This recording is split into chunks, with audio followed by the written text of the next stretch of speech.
referees 1 minute remaining in the Liberty full field defense.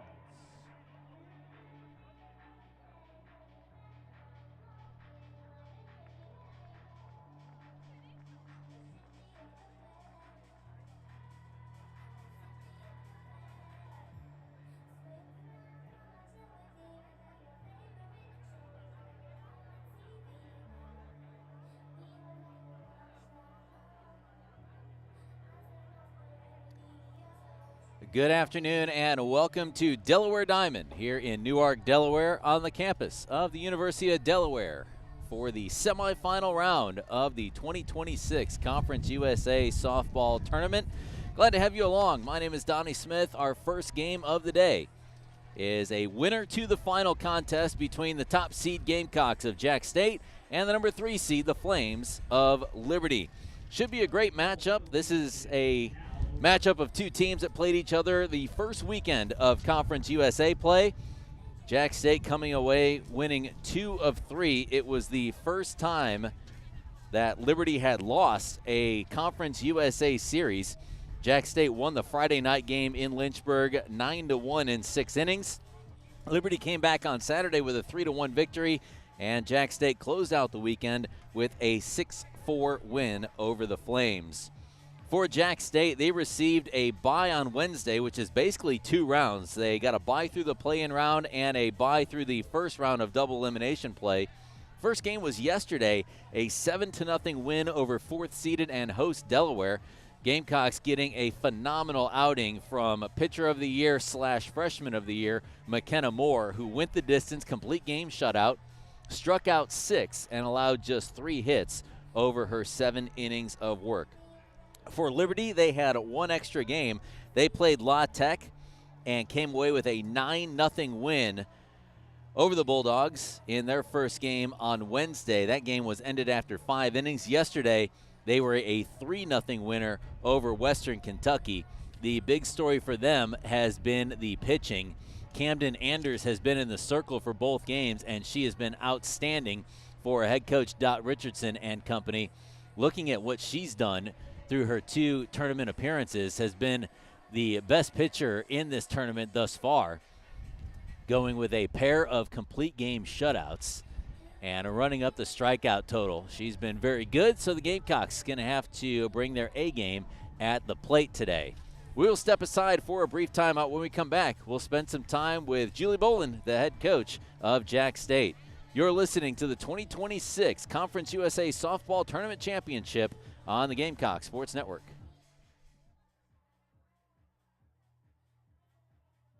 Alabama Power is here for you when big storms hit, but we're also here for the little things. We're there to get the coffee started, to make sure everyone's ready for school, for midday dance breaks and evening entertainment. We're also there to help you use your energy more efficiently with easy-to-use tips, tools, and efficiency programs. So enjoy these moments. We'll do the rest. Learn more at alabamapower.com. Support for Jacksonville State Athletics comes from Farmer and Merchant Bank, proudly serving our region with personal and business banking services for more than a century. With local roots and a focus on community, Farmer and Merchant Bank is honored to stand alongside your JSU Gamecocks. More information about locations and services can be found at F&M Bank. That's Farmer and Merchant Bank, proud supporter of Jack State Athletics. The Flow Pros proudly support Jacksonville State Athletics, serving Calhoun County and the surrounding areas with professional plumbing services for homes and businesses. The Flow Pros are locally owned and committed to keeping our community running smoothly. That's the Flow Pros, proud supporters of your JSU Gamecocks. Cooper Chevrolet in Anniston supports Jacksonville State Athletics with pride, a local dealership offering new and pre-owned vehicles along with full automotive service and maintenance. Cooper Chevrolet has been part of the community for years and takes pride in supporting Gamecock fans everywhere. You can learn more about Cooper Chevrolet, including hours and locations, at cooperchevrolet.com. Jack State head coach Julie Bolan joining us on the pregame show. 7-0 win over Delaware yesterday to get the conference tournament started. Kind of take some of the pressure off getting that first win out of the way. Yeah, I think it feels good for sure. You know, we've had to sit 2 byes, and we've been here for a few days. So being able to get back on the field and seeing that our girls were present and ready to play was fantastic. McKenna Moore's had a great season for you. Obviously, high expectations for her, but to see her come out and dominate the way that she did, 3-hit complete game shutout in that first tournament game, had to be pretty impressed with what she did. Yeah, and she was spotting her pitches really, really well. And the thing that I'm most proud of is that the umpire was very tight, and some calls could have gone one way or the other, and she kept her composure. And I spoke to her after the game. I was like, Kenna, that was a huge growth moment for you, especially as a freshman in this type of environment. So very, very proud of her. At the plate, Morgan Nowakowski, a perfect day. JC Underwood, a perfect day. Somebody at the top of the lineup, somebody at the bottom of the lineup, both coming through for you. Yeah, absolutely. Their bats were hot yesterday. You know, whatever they ate for breakfast, I want them to eat it again. So it's nice to have that kind of production at the top and the bottom. And today I'm looking forward to more people stepping up. You take on Liberty, a team you took 2 out of 3 from during the regular season. That was the first conference weekend, though. Any changes in these 2 squads? I think so. I think both teams have gotten better. Both teams have gained more confidence, and I think it's going to be a dogfight. And that's what we talked to the team about. It's going to be who wants to fight the most from the first pitch to the last pitch, because it's not going to be easy today. You guys are both in the same spot. You need a win today to play on Saturday for the championship. Give us an idea, kind of the chess match between the 2 teams. What do you kind of expect them to do today, lineup-wise and rotation-wise? Yeah, I mean, I think they'll do like we do. They're going to throw their best at us because everybody's playing for the championship. So I can't speak for them, but we are going to be where our feet are today, take care of business today, and worry about tomorrow when we get to tomorrow. Seems like the keys to you guys is just kind of, like you said, all season long, staying in your bubble and not worry about anything outside of that. Yep, for sure. We talked about it yesterday. We talked about it this morning. Be where our feet are. First pitch to the last pitch. We can't think ahead. We can't think of what happened before. So for us to stay grounded, like you said, our bubble, they've done a great job of keeping their blinders on and just looking forward and not letting outside factors take hold of them. So I'm expecting the same today out of us. Have fun. Thank you very much.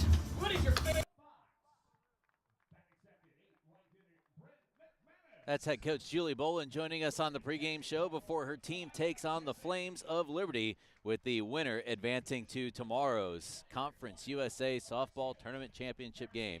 We'll step aside for another 2-minute timeout. When we come back, we'll take you through today's starting lineups and get you set for softball between Liberty and Jack State.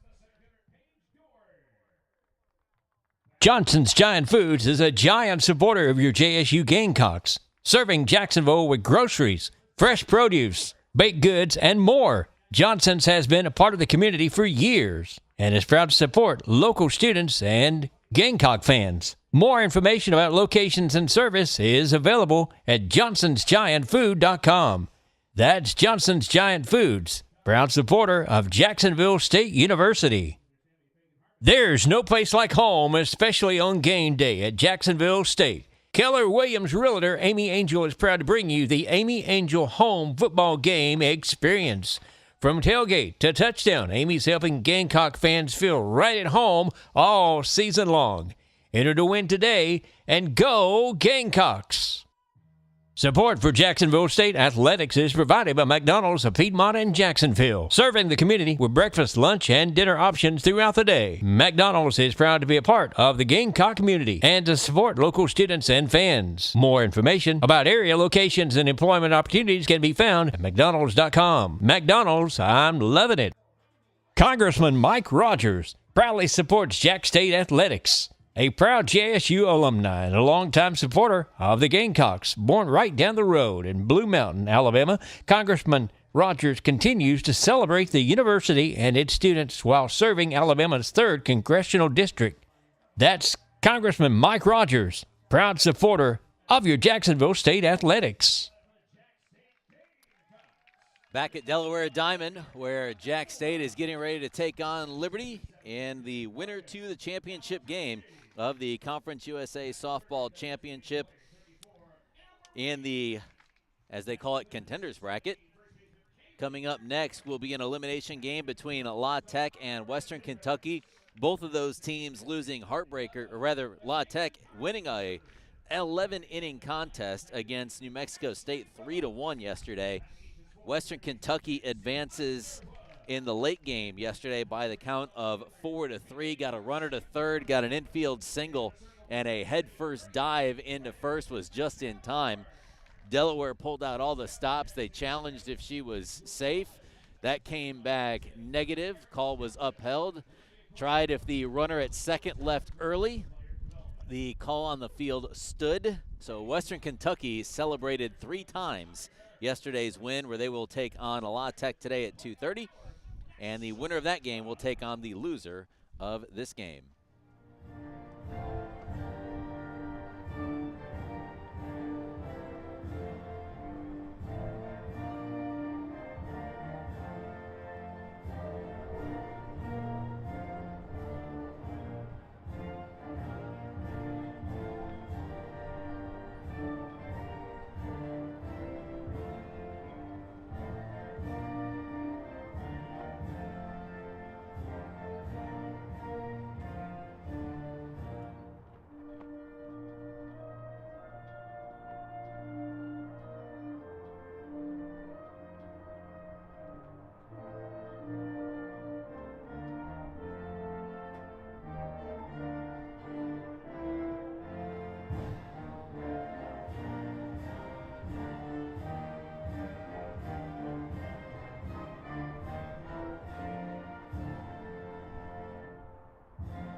Sunny and 65 degrees here in Delaware, as currently the governor of the first state is making his way to the circle for today's ceremonial first pitch. 65 and mostly sunny, 14 to 21 mile-an-hour winds blowing across the field. McKenna Moore talking with Governor Meyer, maybe a few pointers here as he stands on the rubber, steps in front of the rubber. That's an illegal pitch, so the batter can take the result of the play or a ball. Conference USA strike delivered by the governor as he gives a high five to McKenna Moore. We'll take you through the lineup for head coach Dot Richardson's club. For Liberty University, leading things off is the second baseman, Ella Fox. She's followed by right fielder Bryn McManus. And hitting third is the catcher, Savannah Jesse. Cleanup hitter is the DP, a first-team All-Conference USA selection in Alexia Carrasquillo, followed by Macy Strickland, the freshman third baseman who hits fifth. She was an All-Conference USA freshman selection. Paige Dorr, center fielder, hits sixth. She's followed by another all-freshman selection in Danny Lee, the left fielder. Hitting eighth is the first baseman, Brooke Roberts. And then hitting ninth is the shortstop, Savannah Watley. That's the lineup that will be facing off against the freshman hurler, McKenna Moore. Moore coming off of a stellar game yesterday. Went the distance, no runs on 3 hits. She walked 4. She struck out 6. The key was the 3 hits that she allowed were all singles. Held Delaware to a 125 average against. Against Liberty, she pitched in 2 of the 3 games. Went 1-0 with a 2.33 ERA. Gave up 3 earned on 8 hits, walked 3, struck out 5. The Flames hit .235 against her during that weekend series. Liberty as a team against Jack State hit .260. Jack State hit .260 during that weekend series. So 2 very evenly matched clubs, and if you were with us earlier, you heard Coach Julie Bolan say both these teams have gotten a lot better since that opening Conference USA weekend. But we are ready to go. Jack State out in the field dressed in the all-gray uniforms with the red belt, red socks, and red visors. Liberty occupying the first base dugout. They are dressed in all navy. Defensively for Jack State, from first to third across the infield, it's Kaylee Martin, Ashley Phillips, Aria Davis, and J.C. Underwood.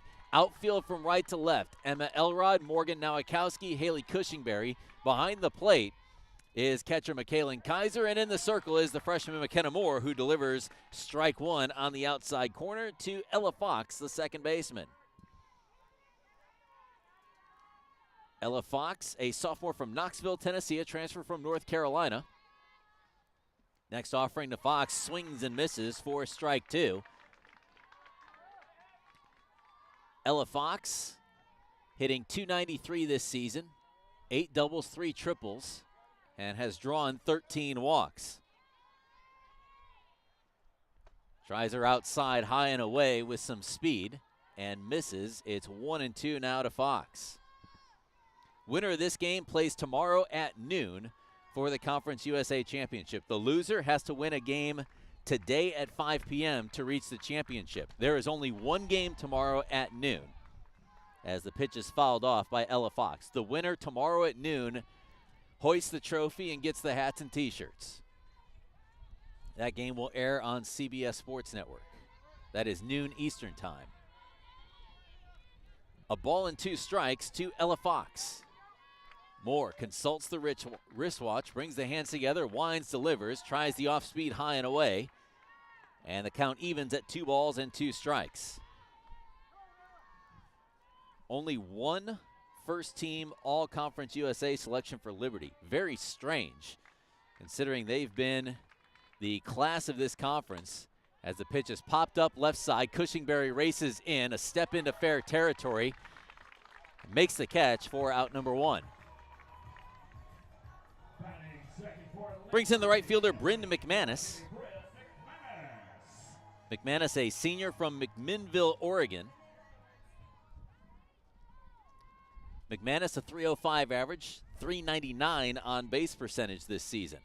Hits from the right side against the righty McKenna Moore. Starts her first pitch off speed and drives it to center field. Onto the blue warning track is Morgan Nowakowski, who makes the grab for out number 2.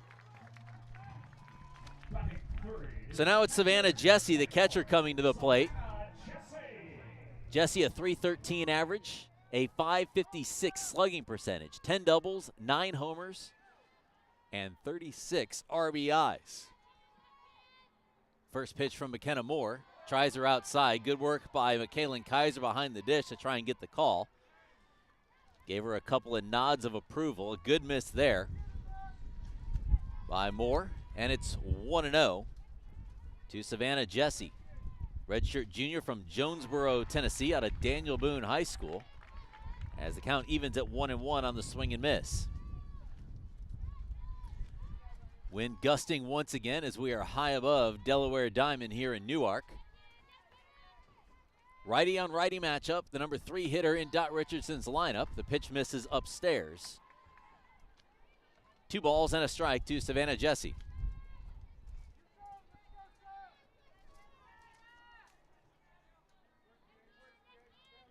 When you look at the way Moore pitched yesterday and the way Camden Anders has pitched this week, as the next offering misses outside for ball 3, runs may be tough to come across in this game. So you may see both of these coaches go with some small ball as soon as they get somebody on base.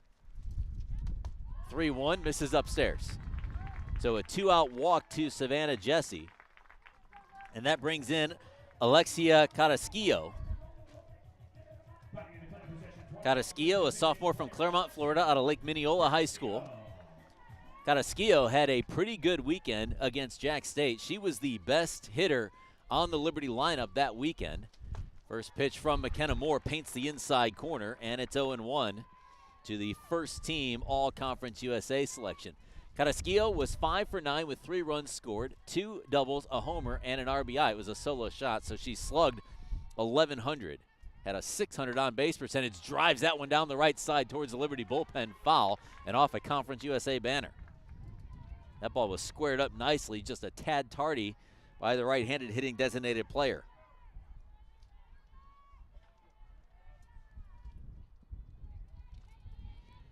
Moore, 0-2 with a runner on first and 2 out. Tries low and in and misses. And it's 1-2 to Carrasquillo.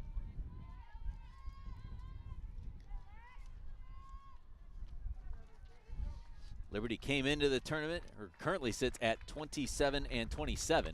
That ball lifted towards left field, and it drops into fair territory. Soft hit into no man's land, and it's first and second with 2 outs for the Flames. Brings in an all-freshman selection in Macy Strickland. Redshirt freshman from Dallas, Georgia. Stands in on the right side. 284 average, 8 doubles, 3 triples, 3 homers, and 22 driven in. First pitch swinging drives that one towards the first base dugout. It lands on the roof, foul. 0-1 to the Liberty third baseman.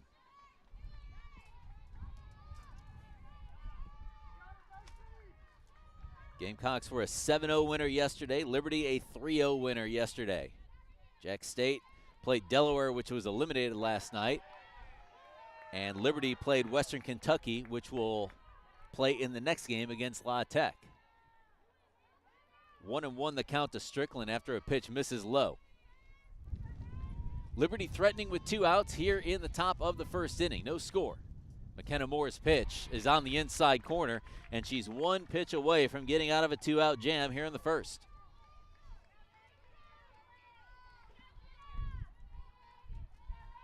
Moore, quick walk to the back of the circle, now toes the rubber. Gets the sign from Olivia Gray in the dugout. The pitch is up and away. 2 balls and 2 strikes to Macy Strickland. Right-handed hitting third baseman digs back in, dressed in the all-navy uniform of the red belt. Moore looks through the face mask at the wristwatch. The 2-2 pitch paints the inside corner, and Strickland goes down looking. No runs on a hit. There were no errors and 2 left on base. We go to the bottom of the first. It's Liberty nothing. Jack State coming to bat. Alabama Power is here for you when big storms hit, but we're also here for the little things. We're there to get the coffee started, to make sure everyone's ready for school, for midday dance breaks and evening entertainment. We're also there to help you use your energy more efficiently with easy-to-use tips, tools, and efficiency programs. So enjoy these moments. We'll do the rest. Learn more at alabamapower.com. Support for Jacksonville State Athletics comes from Farmer and Merchant Bank, proudly serving our region with personal and business banking services for more than a century. With local roots and a focus on community, Farmer and Merchant Bank is honored to stand alongside your JSU Gamecocks. More information about locations and services can be found at F&M Bank. That's Farmer and Merchant Bank, proud supporter of Jack State Athletics. The Flow Pros proudly support Jacksonville State Athletics, serving Calhoun County and the surrounding areas with professional plumbing services for homes and businesses. The Flow Pros are locally owned and committed to keeping our community running smoothly. That's the Flow Pros, proud supporters of your JSU Gamecocks. Cooper Chevrolet in Anniston supports Jacksonville State Athletics with pride, a local dealership offering new and pre-owned vehicles along with full automotive service and maintenance. Cooper Chevrolet has been part of the community for years and takes pride in supporting Gamecock fans everywhere. You can learn more about Cooper Chevrolet, including hours and locations, at cooperchevrolet.com. Bottom of the first inning for Jack State. Here's the lineup for Julie Bolan's club. It has Emma Elrod, the right fielder, leading things off, followed by Morgan Nowakowski in center field. And hitting third is the designated player, Amber Reed. Cleanup hitter is the first baseman, Kaylee Martin. She's followed by Aria Davis, the shortstop. And hitting sixth is catcher, Michaelin Kaiser. Seventh in the lineup is the second baseman, Ashley Phillips. She's followed by third baseman, J.C. Underwood. And hitting ninth is the left fielder, Haley Cushingberry. That's the lineup that's going to face off against Camden Anders. 130 innings of work this season. She has an ERA of 3.53. 51 earned runs on 109 hits. She has walked 64. And opponents have had no success against her this week as Emma Elrod takes ball one from the left-handed pitcher.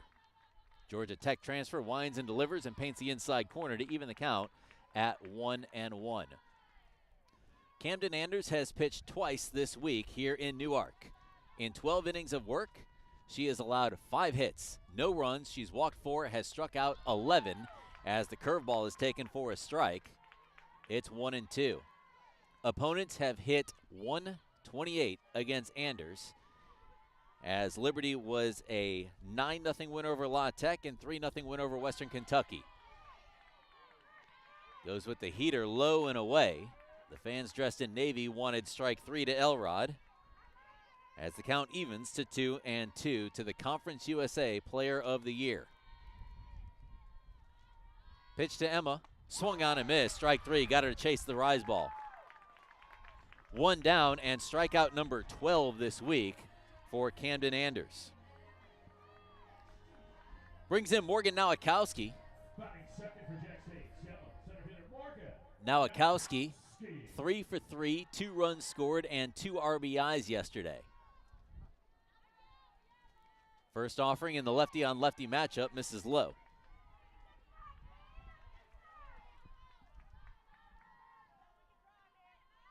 Nowakowski this season, second team All-CUSA honors, national leader in doubles. Looks at a pitch outside, it's 2-0.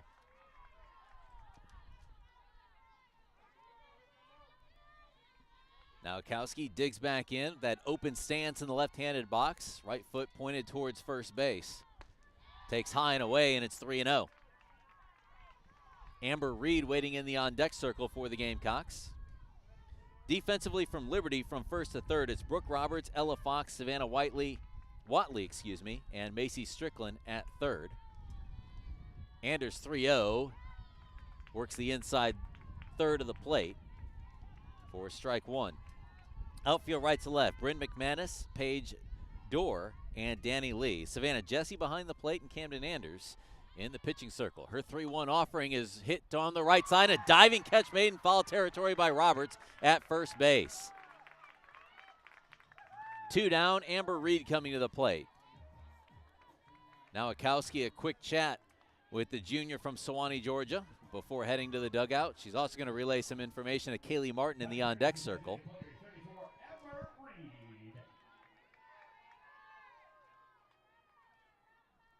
First pitch to Reed, misses low for ball 1. Reed at .352 average, 22 RBIs, 10 doubles, 4 homers. She had a streak of 32 consecutive games reaching base, ended yesterday as she takes a strike at the bottom of the zone. 1-1 the count to the Jack State DP. The adjudicators of today's game, Jim Cooper behind home plate calling balls and strikes as Reed takes on the outside corner. A good changeup from Anders. Jose Travis is at first, and Thomas Bills is at third. 1-2 the count to Amber Reed. Infield playing deep, high and away. Count evens at 2-2. Outfield straight away and playing maybe a step beyond normal depth. Anders into the windup. The lefty delivers. Ball hits softly towards short. It's cut off by the third baseman. The throw across by Strickland is just in time to retire Reed. So the Gamecocks go in order. No runs, no hits, no errors. Nobody left on base. After an inning of play, it is Liberty nothing, Jack State nothing. Johnson's Giant Foods is a giant supporter of your JSU Gamecocks, serving Jacksonville with groceries, fresh produce, baked goods, and more. Johnson's has been a part of the community for years and is proud to support local students and Gamecock fans. More information about locations and service is available at johnsonsgiantfood.com. That's Johnson's Giant Foods, proud supporter of Jacksonville State University. There's no place like home, especially on game day at Jacksonville State. Keller Williams Realtor Amy Angel is proud to bring you the Amy Angel Home Football Game Experience. From tailgate to touchdown, Amy's helping Gamecock fans feel right at home all season long. Enter to win today and go Gamecocks! Support for Jacksonville State Athletics is provided by McDonald's of Piedmont and Jacksonville, serving the community with breakfast, lunch, and dinner options throughout the day. McDonald's is proud to be a part of the Gamecock community and to support local students and fans. More information about area locations and employment opportunities can be found at mcdonalds.com. McDonald's, I'm loving it. Congressman Mike Rogers proudly supports Jack State Athletics. A proud JSU alumni and a longtime supporter of the Gamecocks, born right down the road in Blue Mountain, Alabama, Congressman Rogers continues to celebrate the university and its students while serving Alabama's 3rd Congressional District. That's Congressman Mike Rogers, proud supporter of your Jacksonville State Athletics. 6, 7, 8, and the Liberty lineup due up here in the top of the second. We are scoreless between Jack State and Liberty. Leading things off is the center fielder, Paige Dorr, a junior from Coburg, Oregon, and a transfer from Oregon State. Dorr hitting .289 this season, 4 homers, 8 doubles, pair of triples, and has driven in 27 this year. Left-handed hitter against the right-handed pitcher. First pitch swinging, flies this one towards left field. Cushingberry goes back, makes the catch just in front of the warning track. 1 pitch, 1 out. That brings in the freshman left fielder in Danny Lee. Native of McLouth, Kansas. Was named to the Conference USA All-Freshman team. .347 average this season for Lee. Right-handed hitter against the right-handed pitcher. First pitch swung on and missed at a pitch up in the zone. Moore going with the upspin early on in this at-bat. And she works ahead of her classmate. The 0-1 misses upstairs. So a pair of Conference USA All-Freshman honorees going head-to-head in this matchup. Outfield giving her some space. They're playing a little bit deep. Swung on and fouled into the glove of Michaelin Kaiser. A ball and 2 strikes to Danny Lee. Underwood playing a step behind the bag at third, shaded towards short. Pitch misses up and in. Martin playing behind the bag at first as well. Really kind of pinching in towards the middle. Moore gets the sign. The 2-2 pitch on the way, misses low, and the count goes full, 3-2. First baseman Brooke Roberts waiting on deck for the Flames. Scoreless here in the top of the second on a beautiful sunny day in Newark, Delaware. Moore's 3-2, goes off speed, skies it towards shallow center field. Lost it in the sun. It bounces in front of Phillips and between her and Norkowski. She was turned awkwardly and looked right into the sun, and it drops as a 1-out single.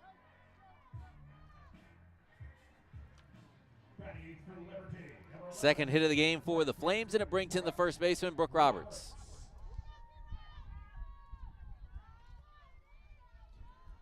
Left-handed hitting first baseman. Stands in with a closed stance, her right foot on the inside line of the batter's box, and her back foot about a step and a half behind it, closer towards first base. 1-0 the count to the Roberts, the first baseman. Moore into the windup, goes low and away. Kaiser kind of held that a little bit, trying to get the call from the umpire. It's 2-0. Brooke Roberts, a .258 average. She's driven in 12 this season. Hitting 8th in the lineup for Liberty. Up and out, and it's 3-0.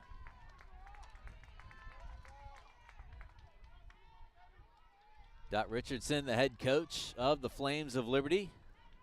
If you were to put together a Mount Rushmore of softball, she's got to be the first person that you probably put on there as the pitch catches the outside corner. Her, another UCLA grad, and Lisa Fernandez, probably the 2 people you start with there. Led Liberty to their first super regional appearance last season. 458 career victories during her time as the head coach of the Flames. That ball fouled straight back by Roberts.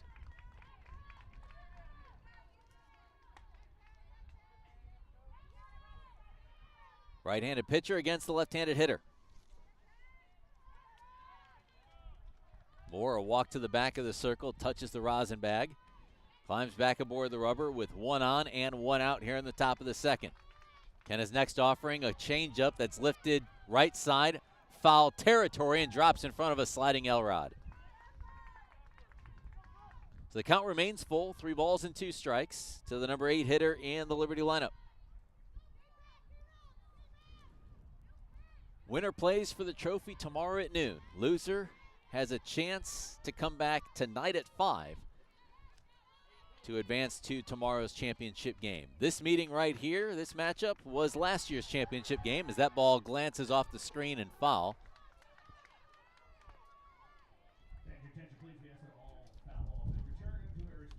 Eighth pitch of the at-bat coming up. These two teams met on Friday of the tournament last year. The Gamecocks were a winner. They met again on Saturday in the championship, and Liberty won in 5 innings. Off speed, line into the glove of Phillips. She turns and fires the first for an inning-ending double play. So Phillips, a chance to atone for the ball that got lost in the sun as she turns the 4-3 inning-ending double play. No runs on a hit, no errors, nobody left on base. To the bottom of the second we go in a scoreless game between Jax State and Liberty. Alabama Power is here for you when big storms hit, but we're also here for the little things. We're there to get the coffee started, to make sure everyone's ready for school, for midday dance breaks and evening entertainment. We're also there to help you use your energy more efficiently with easy-to-use tips, tools, and efficiency programs. So enjoy these moments. We'll do the rest. Learn more at alabamapower.com. Support for Jacksonville State Athletics comes from Farmer and Merchant Bank, proudly serving our region with personal and business banking services for more than a century. With local roots and a focus on community, Farmer and Merchant Bank is honored to stand alongside your JSU Gamecocks. More information about locations and services can be found at F&M Bank. That's Farmer and Merchant Bank, proud supporter of Jax State Athletics. The Flow Pros proudly support Jacksonville State Athletics, serving Calhoun County and the surrounding areas with professional plumbing services for homes and businesses. The Flow Pros are locally owned and committed to keeping our community running smoothly. That's the Flow Pros, proud supporters of your JSU Gamecocks. Cooper Chevrolet in Anniston supports Jacksonville State Athletics with pride, a local dealership offering new and pre-owned vehicles along with full automotive service and maintenance. Cooper Chevrolet has been part of the community for years and takes pride in supporting Gamecock fans everywhere. You can learn more about Cooper Chevrolet, including hours and locations at cooperchevrolet.com.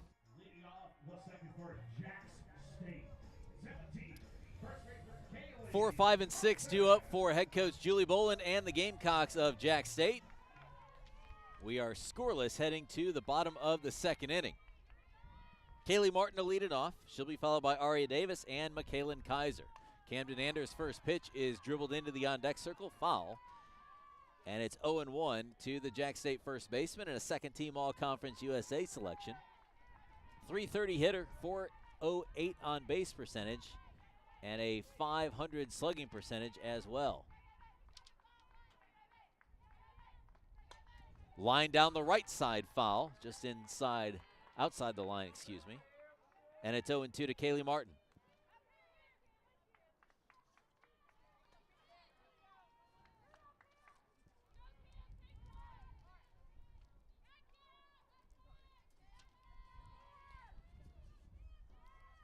Right-handed hitter against the left-handed pitcher. Martin, sophomore from Marietta, takes inside for ball 1. Wind picking up once again, blowing across the diamond, gusting upwards of 20 miles an hour. The important thing is some of the precipitation that was talked about throughout the week as Martin swings and misses for strike 3 has for the most part held off and has not created any delays this week. Second strikeout and 4 batters for Camden Anders. Brings in the shortstop, Aria Davis.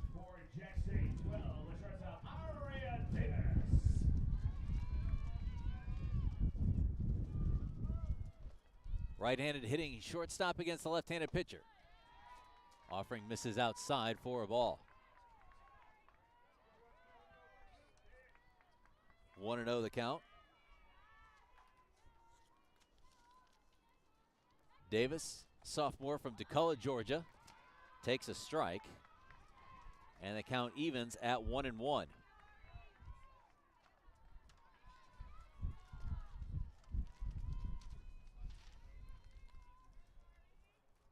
Davis waits on the off speed and skies it towards center field. Ranging over to her left and making the catch is Paige Dorr for out number 2. Brings in the catcher, Michaelin Kaiser.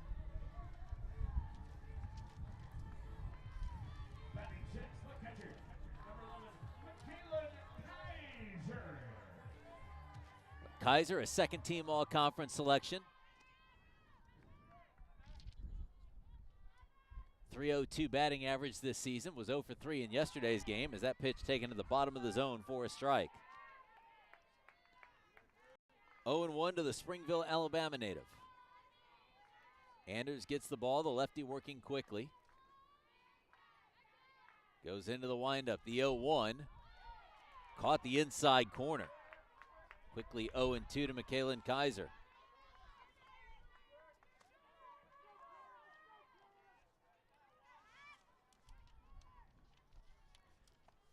Anders got her to chase outside, and the side is retired.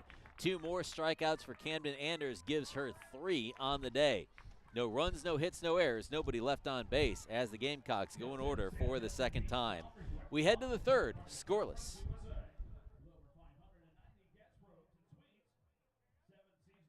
Johnson's Giant Foods is a giant supporter of your JSU Gamecocks, serving Jacksonville with groceries, fresh produce, baked goods, and more. Johnson's has been a part of the community for years and is proud to support local students and Gamecock fans. More information about locations and service is available at johnsonsgiantfood.com. That's Johnson's Giant Foods, proud supporter of Jacksonville State University. There's no place like home, especially on game day at Jacksonville State. Keller Williams Realtor Amy Angel is proud to bring you the Amy Angel Home Football Game Experience. From tailgate to touchdown, Amy's helping Gamecock fans feel right at home all season long. Enter to win today and go Gamecocks!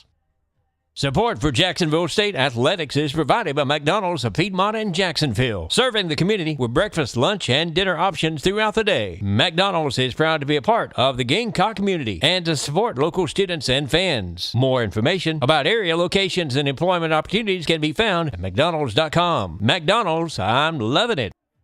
Congressman Mike Rogers proudly supports Jack State Athletics. A proud JSU alumni and a longtime supporter of the Gamecocks, born right down the road in Blue Mountain, Alabama, Congressman Rogers continues to celebrate the university and its students while serving Alabama's 3rd Congressional District. That's Congressman Mike Rogers, proud supporter of your Jacksonville State Athletics. To the 3rd inning we go here at Delaware Diamond. Winner to the championship, Liberty and Jack State are scoreless. Leading things off in the top of the 3rd for Liberty is Savannah Watley, the shortstop, who takes ball 1 from McKenna Moore.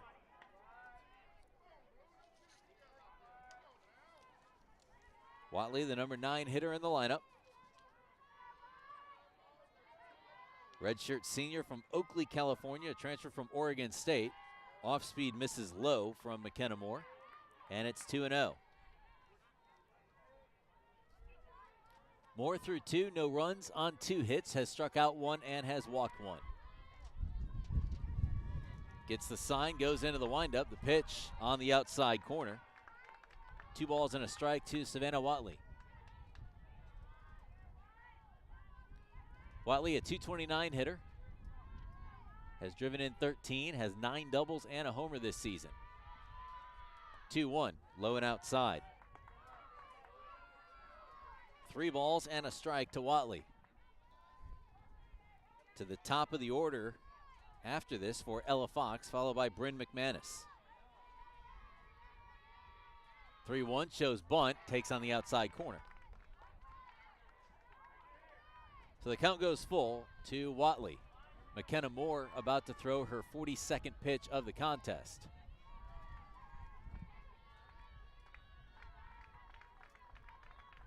Moore's pitch lifted foul down the left side. 7th pitch of the at-bat coming up to Watley. Defense for Jack State has Kaylee Martin at first, Ashley Phillips at second, Aria Davis at short, and at third is JC Underwood. Outfield right to left, Emma Elrod, Morgan Nowakowski, Haley Cushingberry. McKaylin Kaiser behind the dish, catching for McKenna Moore as that pitch is lifted toward shortstop. Davis goes back and makes the running catch, 1 down. Top of the order, Ella Fox. 0 for 1 with a fly out to left field. Left-handed hitting second baseman from Knoxville, Tennessee. Spent some time at North Carolina before making her way to Lynchburg. Right-handed pitcher, left-handed hitter. First pitch, got her with the changeup. Swing and a miss. 0-1 the count. No runs on 2 hits thus far for Liberty. No runs, no hits, no errors. Nobody left on base for Jack State. Next pitch, driven towards left field. Cushingberry with the read on it, makes the catch, 2 down. In stands the right fielder, Bryn McManus with the bases empty and 2 out. McManus flew out to center in her previous plate appearance.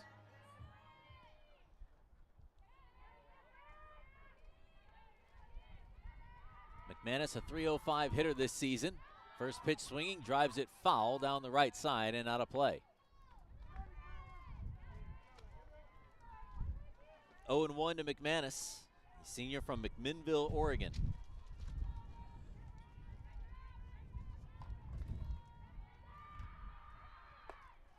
Next offering takes inside. Count even at a ball and a strike.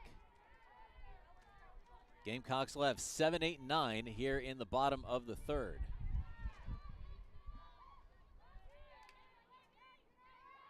Moore with the sign, goes into her windup, pitch is grounded to the right side. Ashley Phillips is there. She flips over to Kaylee Martin, and it's a 1-2-3 inning for McKenna Moore. No runs, no hits, no errors, and nobody left on base for Liberty in the top of the 3rd. Gamecocks will come to the dish in the bottom of the inning in a scoreless contest. Alabama Power is here for you when big storms hit, but we're also here for the little things. We're there to get the coffee started, to make sure everyone's ready for school, for midday dance breaks and evening entertainment. We're also there to help you use your energy more efficiently with easy-to-use tips, tools, and efficiency programs. So enjoy these moments. We'll do the rest. Learn more at alabamapower.com. Support for Jacksonville State Athletics comes from Farmer and Merchant Bank, proudly serving our region with personal and business banking services for more than a century. With local roots and a focus on community, Farmer and Merchant Bank is honored to stand alongside your JSU Gamecocks. More information about locations and services can be found at F&M Bank. That's Farmer and Merchant Bank, proud supporter of Jack State Athletics. The Flow Pros proudly support Jacksonville State Athletics, serving Calhoun County and the surrounding areas with professional plumbing services for homes and businesses. The Flow Pros are locally owned and committed to keeping our community running smoothly. That's the Flow Pros, proud supporters of your JSU Gamecocks. Cooper Chevrolet in Anniston supports Jacksonville State Athletics with pride, a local dealership offering new and pre-owned vehicles along with full automotive service and maintenance. Cooper Chevrolet has been part of the community for years and takes pride in supporting Gamecock fans everywhere. You can learn more about Cooper Chevrolet, including hours and locations, at cooperchevrolet.com. Jack State looking to break through against Camden Anders for the first time here in the bottom of the 3rd. It's a scoreless game here in the semifinal round of the Conference USA Softball Championship. Ashley Phillips, JC Underwood, and Haley Cushingberry to the plate for Julie Bolan's club here in the bottom half of the inning. Phillips leads it off. First pitch from Anders is high and in for a ball. Ashley Phillips was the final Conference USA Player of the Week this season. .297 average, 41 RBIs, takes a healthy hack at that one and fouls it off into the screen.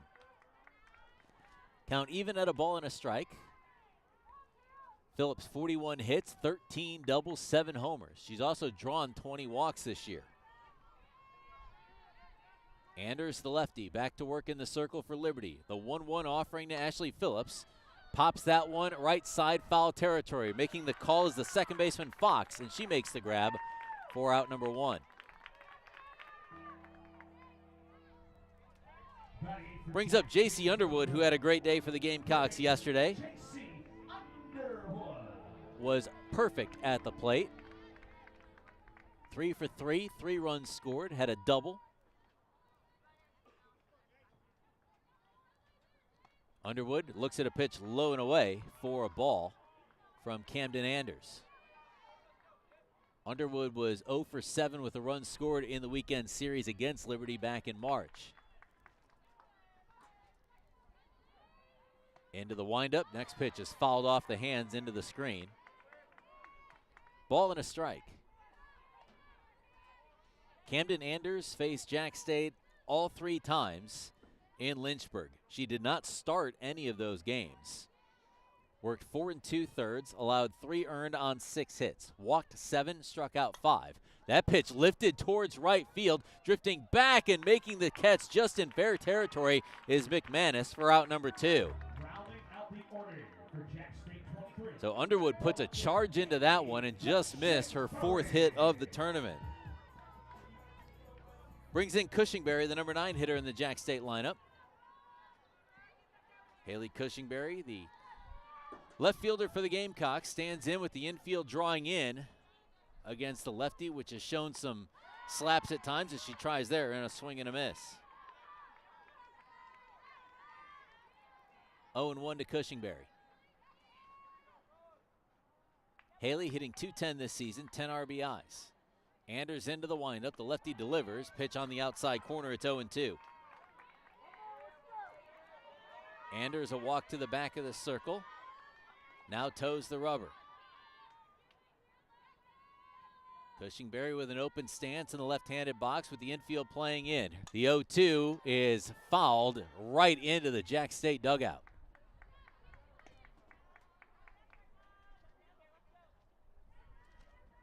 A little tardy on that swing was Cushingberry.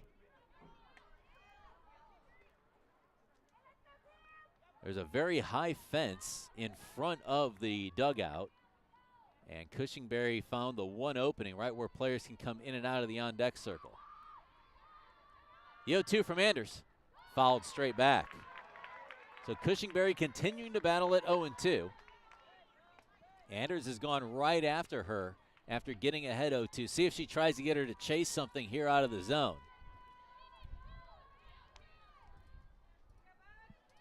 Scoreless here in the bottom of the 3rd. Another 0-2 offering to Haley Cushingberry. Tried to get her to chase up and did not. 6th pitch of the at-bat coming up to the Jack State left fielder.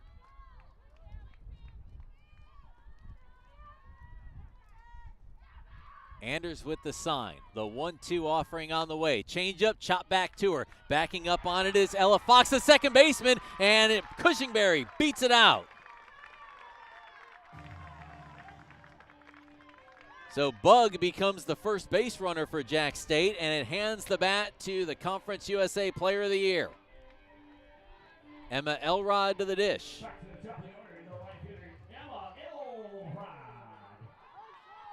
Gamecocks had great 2-out production last week at Sam Houston.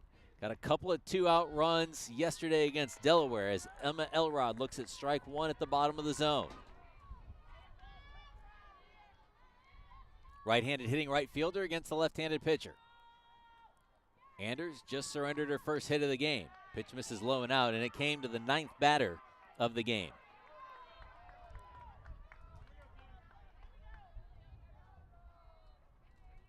A ball and a strike the count. 40th pitch of the game for Camden Anders coming up.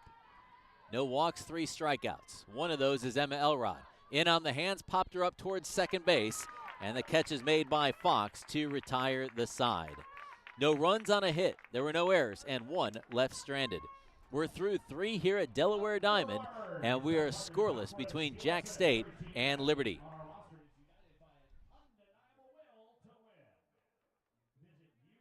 Johnson's Giant Foods is a giant supporter of your JSU Gamecocks, serving Jacksonville with groceries, fresh produce, baked goods, and more. Johnson's has been a part of the community for years and is proud to support local students and Gamecock fans. More information about locations and service is available at johnsonsgiantfood.com. That's Johnson's Giant Foods, proud supporter of Jacksonville State University. There's no place like home, especially on game day at Jacksonville State. Keller Williams Realtor Amy Angel is proud to bring you the Amy Angel Home Football Game Experience. From tailgate to touchdown, Amy's helping Gamecock fans feel right at home all season long. Enter to win today and go Gamecocks! Support for Jacksonville State Athletics is provided by McDonald's of Piedmont and Jacksonville, serving the community with breakfast, lunch, and dinner options throughout the day. McDonald's is proud to be a part of the Gamecock community and to support local students and fans. More information about area locations and employment opportunities can be found at mcdonalds.com. McDonald's, I'm loving it. Congressman Mike Rogers proudly supports Jack State Athletics. A proud JSU alumni and a longtime supporter of the Gamecocks, born right down the road in Blue Mountain, Alabama, Congressman Rogers continues to celebrate the university and its students while serving Alabama's 3rd Congressional District. That's Congressman Mike Rogers, proud supporter of your Jacksonville State Athletics. On to the 4th between Jack State and Liberty. We remain scoreless. 3, 4, and 5 due up for the Flames this half inning. No runs, 2 hits, 1 error for the Flames.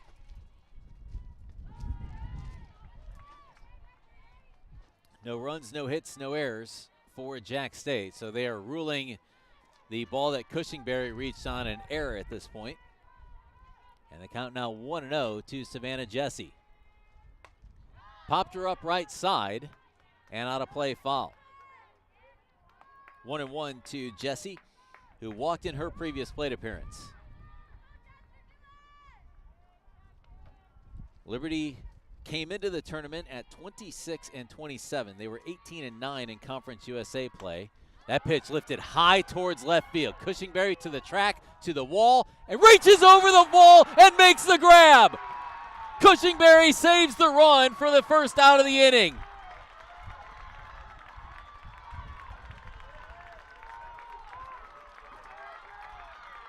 Sometimes when the outfielder makes the catch at the fence, it probably would have stayed in the park.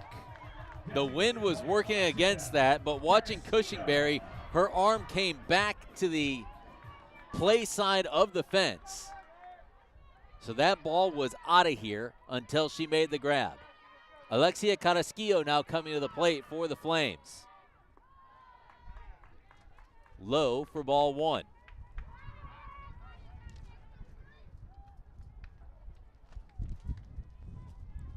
Carrasquillo singled in her previous plate appearance. McKenna Moore's next offering is low.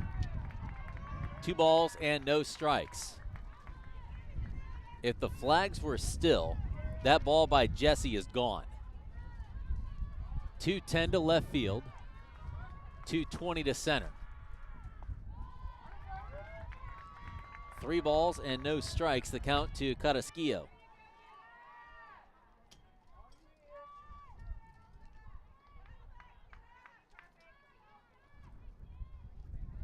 Getting another look at the replay of Cushingberry's play. Incredible job by her to bring that ball back. Fouled off into the screen. So a 3-0 swing by Carrasquillo.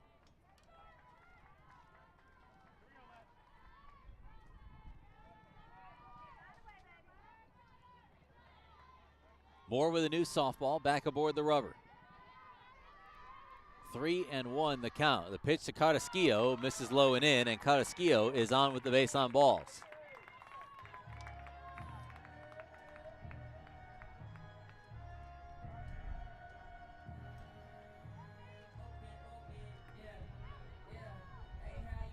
A quick meeting on the mound with the infield.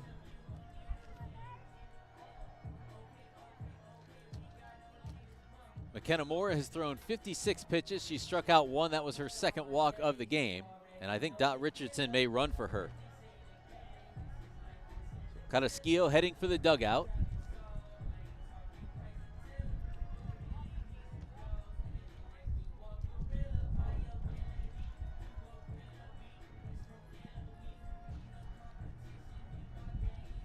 Believe the indication is 14 is the runner. That is Aubrey Norris, a senior from Carmel, Indiana.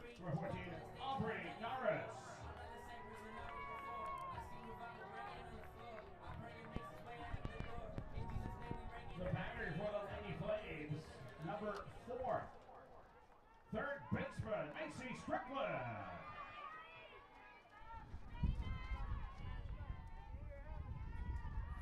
Macy Strickland to the plate for Liberty. And that one glances off of Kaiser. 0-1 as the pitch is fouled off of the Jack State catcher.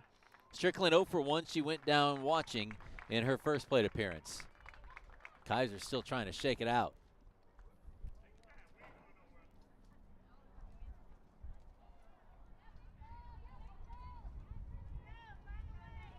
All freshman selection, looking for her first hit of the day.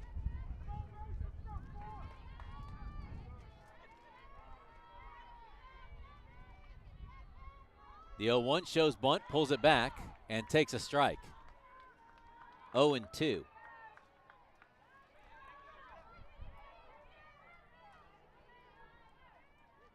Strickland, a .284 hitter, .356 on base, .432 slugging percentage this year.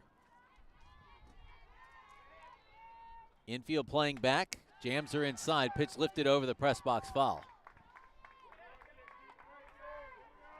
Remains 0-2 to Strickland. Righty on righty matchup. McKenna Moore trying to work around a 1-out walk. Off speed, center field to the warning track. Morgan Nowakowski makes the grab for out number 2. Runner retreats back to first base. Brings in Paige Dorr, 0 for 1 with a fly out to left. Center fielder Paige Dorr.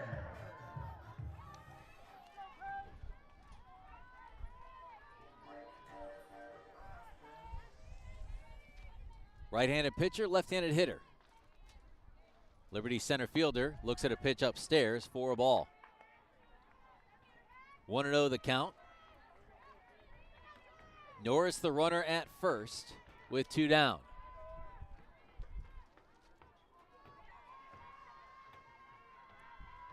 Liberty stranded 2 in the first as a strike is taken there by Dorr. An unconventional 1-2-3 inning in the second, highlighted by a line into double play by Ashley Phillips.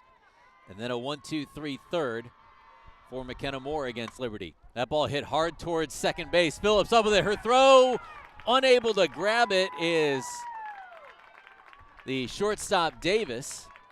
And a hard slide by Norris helped break up that play. Phillips had to dive to her right. Her only option was to get it to Davis at short, and Davis was unable to come up with the grab.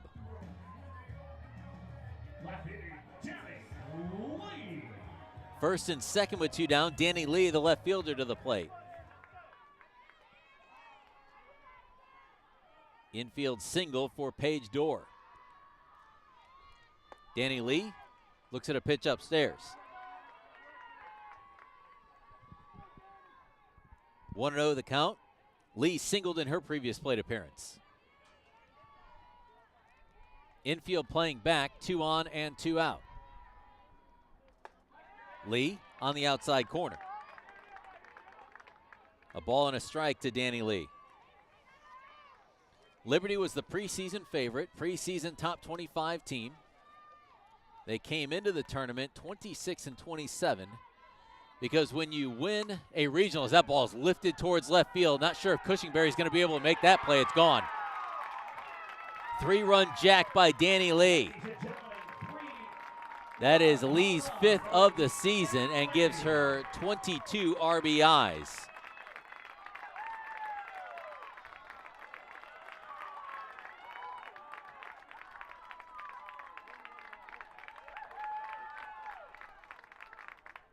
So Liberty scores 3 with 2 outs and takes a 3-0 lead here in the 4th. Brings in the first baseman, Brooke Roberts. She lined into a double play to end the 2nd. Olivia Gray, the pitching coach, out to talk things over with the Jack State infield. The Liberty, by winning a regional last season and making it to the Supers, got on a pretty tough schedule. They opened at the NFCA Leadoff Classic in Clearwater. Yes, that one. Their schedule: 4th-ranked Tennessee, 9th-ranked Clemson, Missouri, 5th-ranked Oregon, Notre Dame, Florida State, Alabama twice, Michigan, UConn, Syracuse, Virginia, Duke, Virginia Tech. A lot of top 25 teams on this Liberty schedule. Entirely possible it pays some dividends this weekend. Brooke Roberts to the plate. She's 0 for 1. Takes a pitch outside, and it's 1-0. 3-run homer by Danny Lee with 2 outs here in the top of the 4th has Liberty up 3-0 on Jack State. Off the hands of the bat, lifted towards Phillips at second. She makes the grab, and the side is retired. The damage is done. 3 runs on 2 hits. There were no errors, and the bases were left empty. To the bottom of the inning, Jack State chasing 3. Alabama Power is here for you when big storms hit, but we're also here for the little things. We're there to get the coffee started, to make sure everyone's ready for school, for midday dance breaks and evening entertainment. We're also there to help you use your energy more efficiently with easy-to-use tips, tools, and efficiency programs. So enjoy these moments. We'll do the rest. Learn more at alabamapower.com. Support for Jacksonville State Athletics comes from Farmer and Merchant Bank, proudly serving our region with personal and business banking services for more than a century. With local roots and a focus on community, Farmer and Merchant Bank is honored to stand alongside your JSU Gamecocks. More information about locations and services can be found at F&M Bank. That's Farmer and Merchant Bank, proud supporter of Jack State Athletics. The Flow Pros proudly support Jacksonville State Athletics, serving Calhoun County and the surrounding areas with professional plumbing services for homes and businesses. The Flow Pros are locally owned and committed to keeping our community running smoothly. That's the Flow Pros, proud supporters of your JSU Gamecocks. Cooper Chevrolet in Anniston supports Jacksonville State Athletics with pride, a local dealership offering new and pre-owned vehicles along with full automotive service and maintenance. Cooper Chevrolet has been part of the community for years and takes pride in supporting Gamecock fans everywhere. You can learn more about Cooper Chevrolet, including hours and locations, at cooperchevrolet.com. Loudoun's High School grad Camden Anders is clean through 3. She will face the 2, 3, and 4 hitters in the Jack State lineup here in the 4th. Anders through 3, no runs on no hits. She struck out 3, has walked 0. 1 base runner reached on an error. Morgan Nowakowski stands in a lefty-on-lefty matchup as the pitch is fouled into the backstop. Nowakowski, a 3-for-3 day yesterday, also reached on a walk in the 7-0 win over Delaware. Nowakowski lined out to first in her previous appearance in the 1st. Pitch number 42 for Anders is on the way to Morgan Nowakowski. It's high and away. Ball and a strike to Mo. 5th-year senior from Huntsville, Alabama.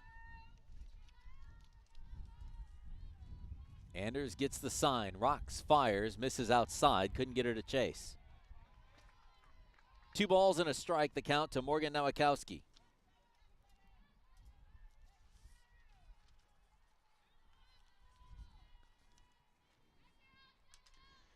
Next offering from Anders goes with the changeup. It's on the outside corner. And the count even now at 2 balls and 2 strikes to Nowakowski.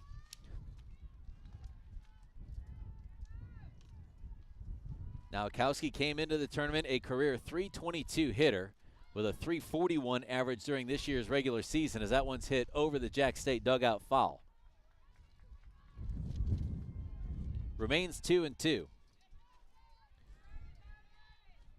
Nowakowski, 199 career hits, 52 doubles, 23 of those are this season. Picked up her 117th career RBI yesterday. Low for ball 3. 7th pitch of the at-bat coming up to Mo. Highlight of the day for her yesterday was an 11-pitch at-bat. Drove the ball into center field. The 3-2 misses inside, and she's drawing the walk.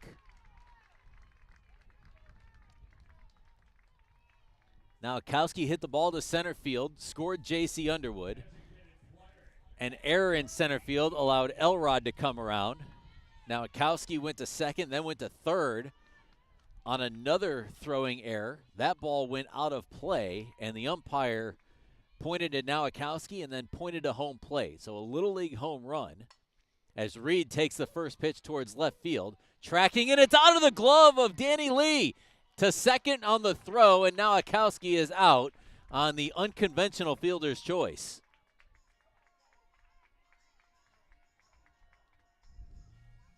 You don't see a 7-4 force out many times these days for out number 1.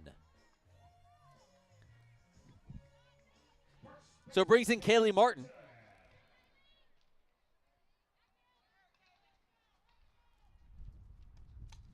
Ball lifted over the backstop on the first pitch to Martin. And it's 0-1.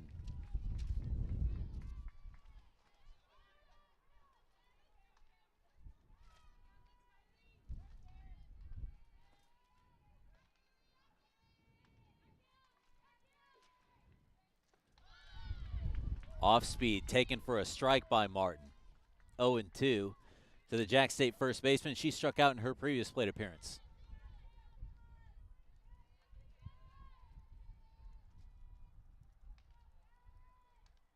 Ooh, up and in and off the face mask of Martin. Chucks the bat aside, takes the helmet off, and begins the walk to first base.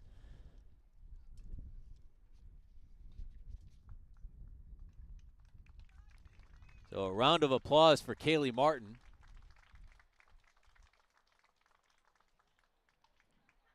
Lindsay, the athletic trainer, comes out, goes with a quick check to make sure she's good, taps her on the shoulder a couple times, and then jogs across the diamond. So Martin cleared to continue. Jack State with first and second with 1 out.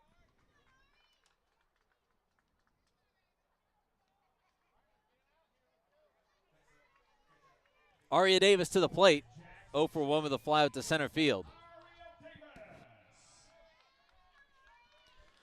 So the Gamecocks threatening, and that will draw a visit from the dugout.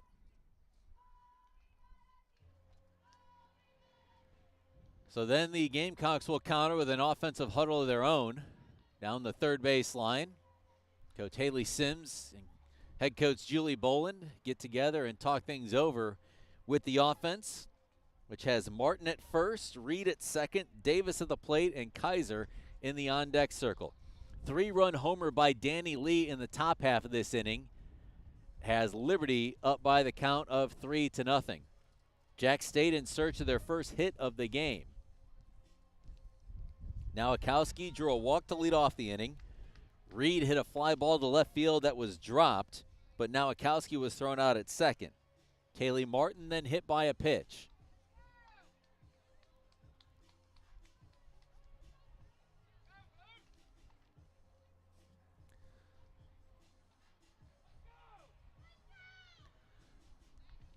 So the Flames break the huddle. Anders had it on Cruz until just now. Walking a hit by pitch this inning.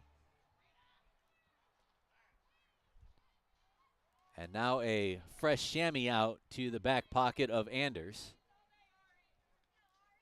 Had a pretty good amount of time there during that timeout.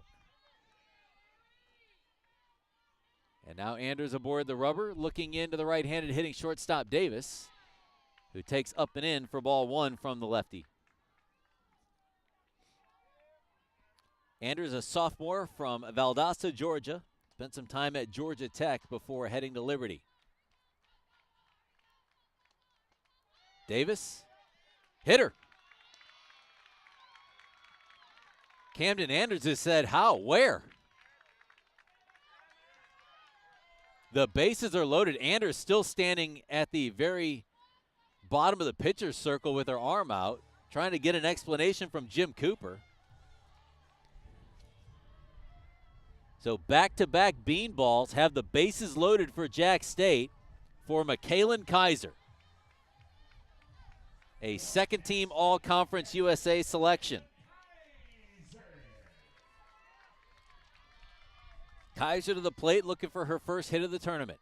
Anders pitch, taken on the inner half for a strike. Senior catcher from Springville, Alabama. Hit .308 during the regular season, a career second best behind a .325 average as a junior. She really wanted that pitch and takes a strike. 0-2. Got her front foot into it and was thinking about a slam. She's gone yard 10 times this season and 25 in her career. Anders' pitch is fouled straight back into the screen. A tad tardy on a healthy hack by McKaylin Kaiser.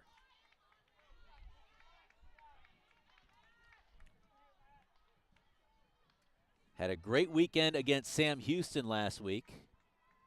2 for 2, 1 for 3, and 1 for 4. Hard hit ground ball down the left side, foul. Hit a home run on Thursday in Huntsville.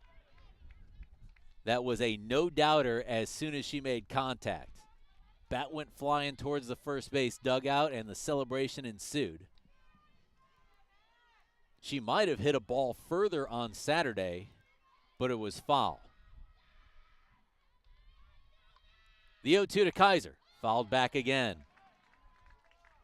The fans down the left side dressed in red and white on the edge of their seats right now. The oohs and ahs on the last two swings by Kaiser that have gone straight back. They think she's right on it. Time taken.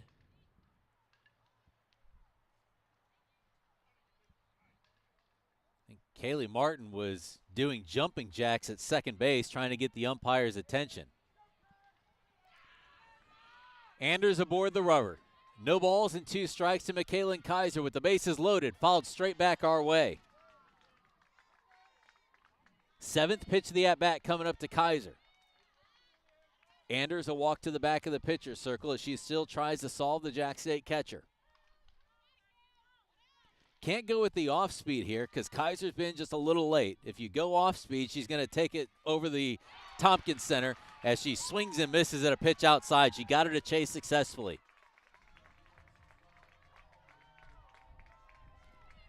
Fourth strikeout of the game for Camden Anders. Big out there, and it's out number 2 of the inning.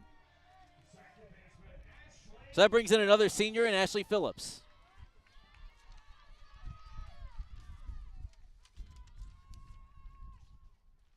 Phillips is 0 for 1 with a foul out, and she's down in the count 0-1 to Anders. Phillips in the regular season, a career best .304 for the senior.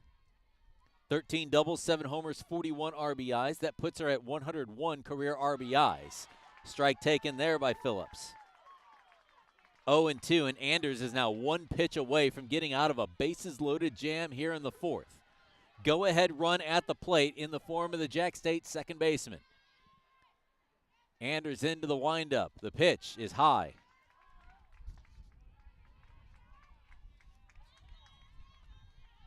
The Alexandria native steps out of the box, takes a practice swing, and digs back in on the right side. Reed the runner at third, Martin the runner at second, Davis the runner at first. The 1-2 from Anders is up and in. 2 balls and 2 strikes to Ashley Phillips. If Phillips comes through with Jack State's first hit of the game, she will have put her team on the scoreboard. 2-2. Popped her up. Anders called off by the first baseman Roberts, who makes the grab. The Gamecocks leave them loaded. No runs, no hits, no errors. 3 left aboard. We head to the 5th. Jack State trailing Liberty 3-0 in the Conference USA semifinal.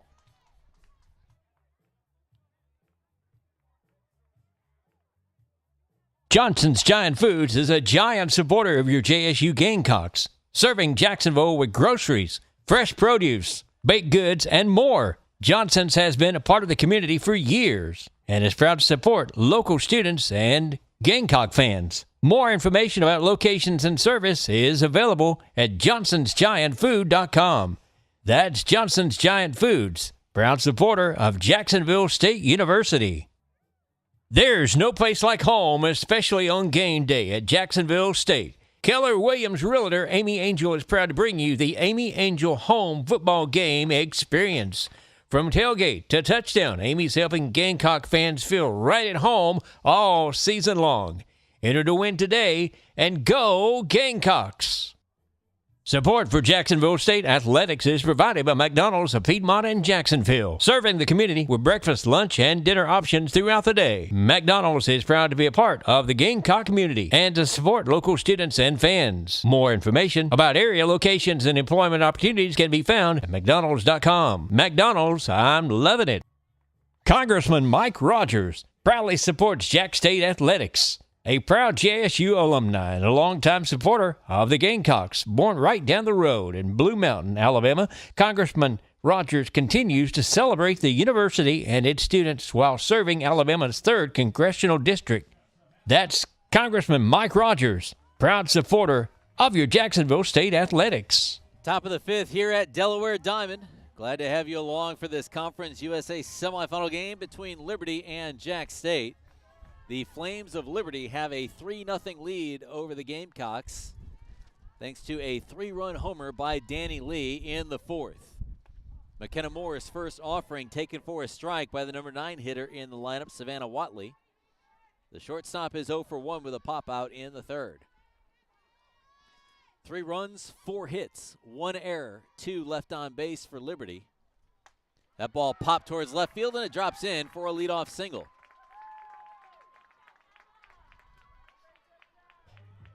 Top of the order for Ella Fox, the second baseman. She's 0 for 2 with a pair of flyouts to left. For Jack State, no runs, no hits, no errors, 4 left on base. Left 3 stranded, left the bases loaded in the last half inning, and Julie Bolan making her way out to the pitching circle. Looks like Jalea Holmes is warming up along with McKinley Portillo. Coach Damian Ramo running down to the bullpen. Jalea Holmes just threw another warm-up pitch. And Coach Boland is going to make a change. It'll be the senior Jalea Holmes coming out of the left field bullpen. So McKenna Moore, the freshman, will yield to the second-team all-conference senior. So the signaling device passed on. And Jalea Holmes will get loosened up and go to work against this Liberty lineup. We'll give her a chance to warm up. We'll tell you more about her when we come back. Johnson's Giant Foods is a giant supporter of your JSU Gamecocks, serving Jacksonville with groceries, fresh produce, baked goods, and more. Johnson's has been a part of the community for years and is proud to support local students and Gamecock fans. More information about locations and service is available at johnsonsgiantfood.com. That's Johnson's Giant Foods, proud supporter of Jacksonville State University.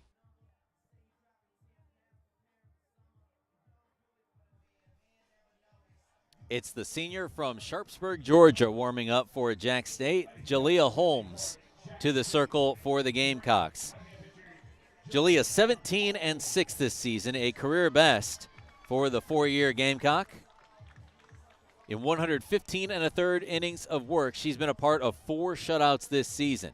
This is her 21st appearance. 115 1/3 innings of work. She's given up 50 earned on 107 hits. She has struck out 69 and has walked 52. Holmes takes over for McKenna Moore. And she does so to face Ella Fox at the top of the lineup. Bunt back in front of home plate. Underwood up with it, throws to first for the first out of the inning.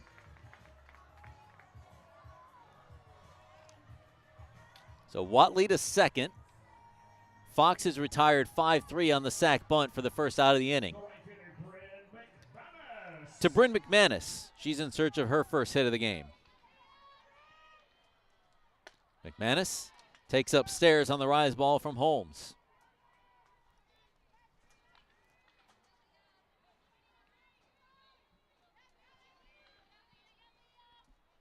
Giving her plenty of room to work as McManus torches that one towards left. Cushingberry goes back, and she watches it leave the premises.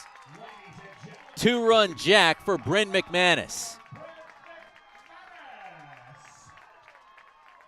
McManus goes yard for the 10th time this season, and she has the Flames up 5-0.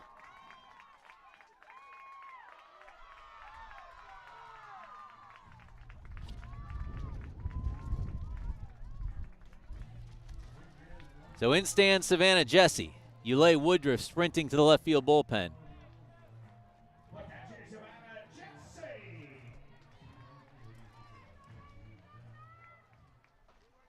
Savannah Jessie is 0 for 1 with a walk. Holmes' pitch misses low and outside. 3-run homer, 2-run homer for Liberty. Holmes into the windup. Tried outside and missed.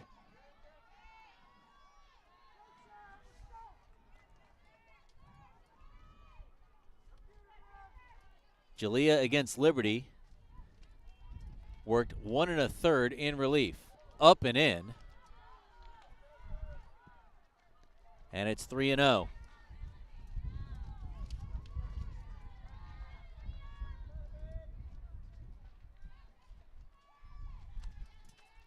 Holmes rocks and fires.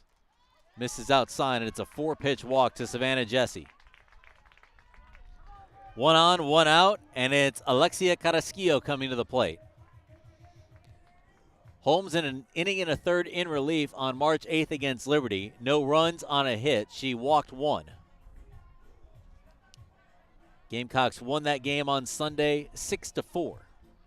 She earned the save.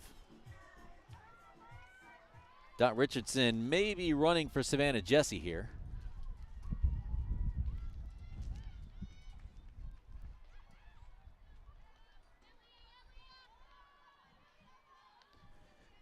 The pinch runner is number 25, Felicity Fonseca, a redshirt freshman from Port St. Lucie, Florida, out of Treasure Coast High School.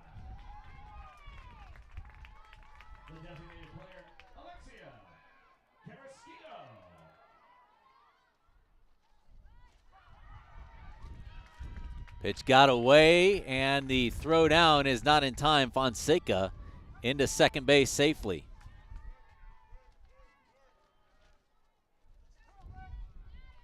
One to know the count to Carrasquillo. Popped her up over the screen and foul back behind us. 1-1 to Carrasquillo. Singled and walked, scored a run in the 4th on that 3-run homer by Danny Lee.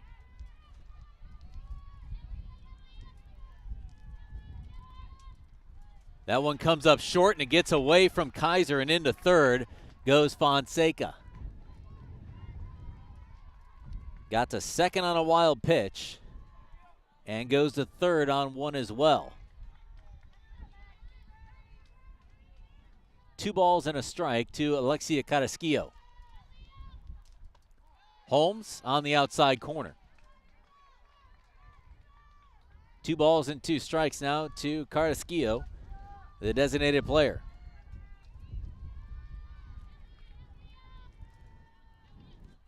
Two. Tries the bottom of the zone and missed.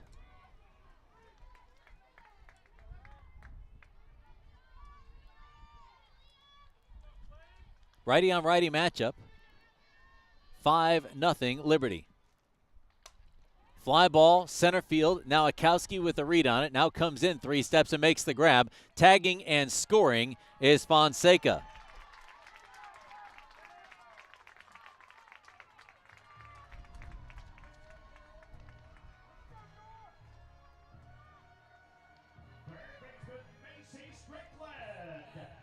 So Liberty with a 6-0 lead here in the top of the 5th as they've plated 3 in each of the last 2 innings.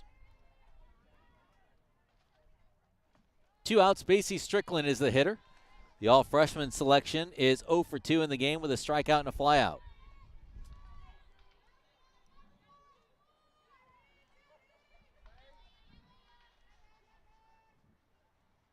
Pitch from Holmes paints the inside corner.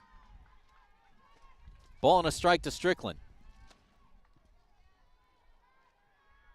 We'll close the book on McKenna Moore. 4 earned on 5 hits, walked 2, struck out 1 in 4 innings of work. Off speed, hit towards shortstop. Davis flips across and the side is retired. The damage, however, is done. 3 more score for Liberty as they hold a 6-0 lead heading to the bottom of the 5th.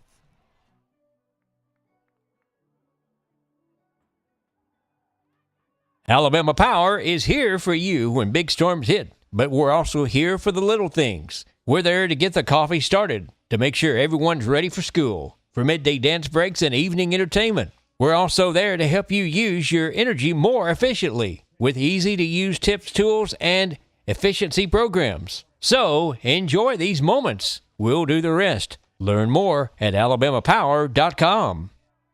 Support for Jacksonville State Athletics comes from Farmer and Merchant Bank, proudly serving our region with personal and business banking services for more than a century.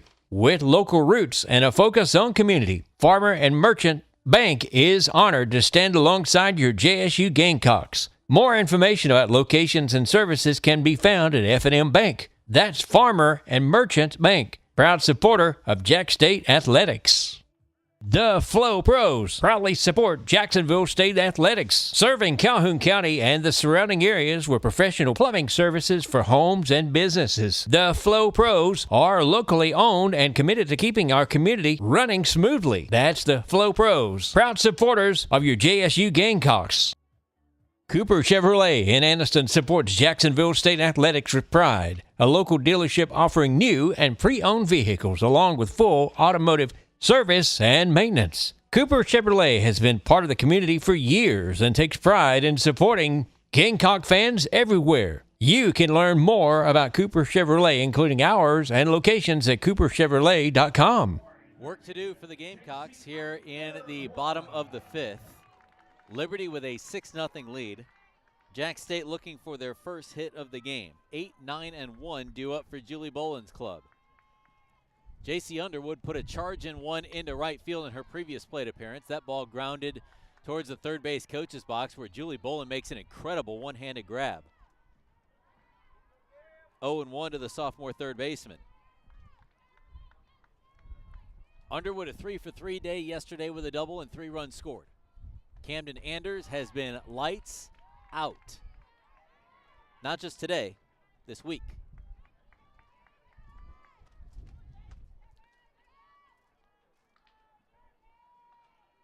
67th pitch of the game for Anders. 1 walk, 4 strikeouts through 4 innings of work. Misses low and away. Anders ran into trouble in the 4th. Leadoff walk. Fly ball to left field that was dropped, turned into a fielder's choice.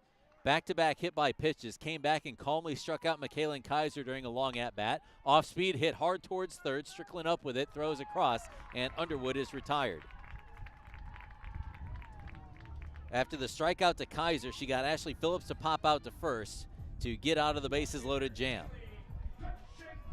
Haley Cushingberry to the plate. She saved a run during that 4th inning by reaching over the left field wall and making a catch. Cushingberry reached on a walk in her previous plate appearance and is up in the count 1-0. 6 runs, 6 hits, 1 error. 2 left for Liberty. For Jack State, no runs, no hits, no errors. 4 left aboard. Outside, 2-0.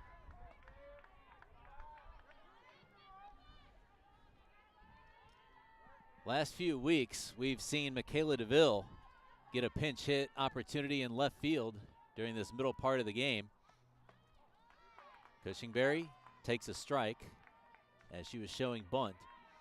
Getting another opportunity, she put a good bat to ball in her previous plate appearance in the third. Anders into the windup. The pitch swung on a miss for strike two. 2-2 the count.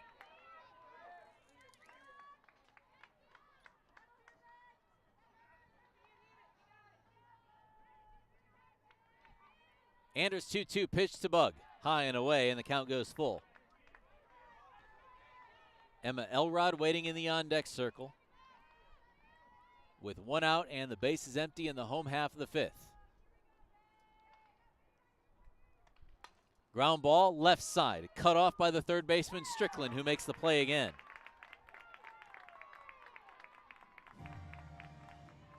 That brings in Emma Elrod after back-to-back ground outs to third. Elrod is 0 for 2, strikeout, pop out. 2026 Conference USA Softball Player of the Year. One of 2 first-team all-conference selections for Jack State, and a strike taken by Elrod at the bottom of the zone. Kind of strange, the two teams that are in the winner to the championship game of this tournament have a combined 3 first-team all-conference picks. 1-1 the count to Elrod as the wind is really picking up again.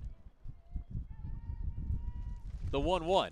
Elrod puts a charge into that one, skies it in the infield. Bermuda triangle, and coming in to make the play once again is Strickland. So she made all 3 plays as she makes the pop-out catch to retire the side. Gamecocks in order in the 5th. No runs, no hits, no errors. Nobody left on base. To the 6th we go. It is Liberty 6, Jack State nothing. You're listening to Jack State Softball on the Gamecock Sports Network.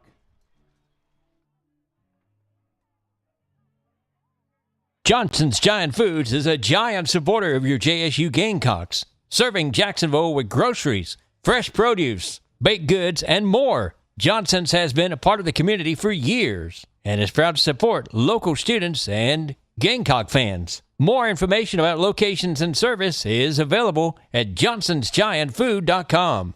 That's Johnson's Giant Foods, proud supporter of Jacksonville State University.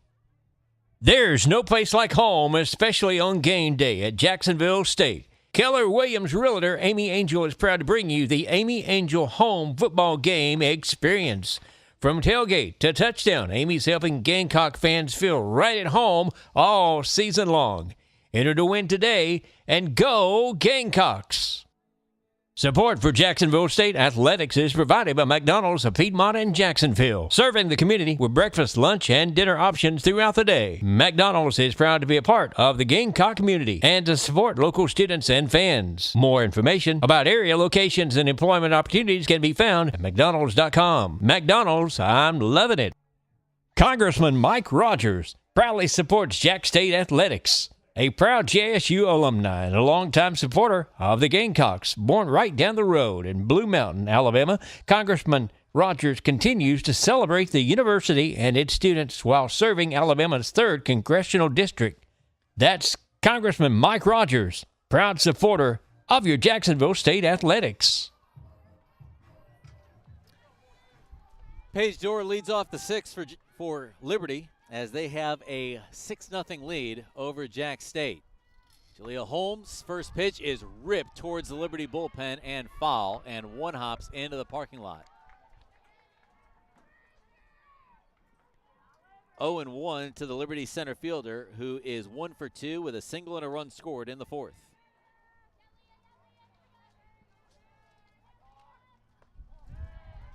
And a strike taken. It is 0-2 to Paige Dorr. Dorr, a .289 hitter this season.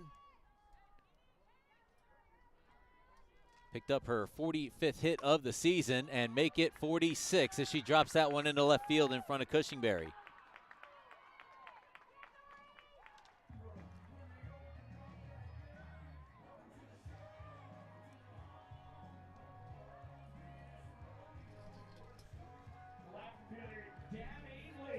Danny Lee, last time she touched the bat, gave her team a 3-run lead. 3-run jack in the fourth got the scoring started for the Flames, and she's down in the count 0-1.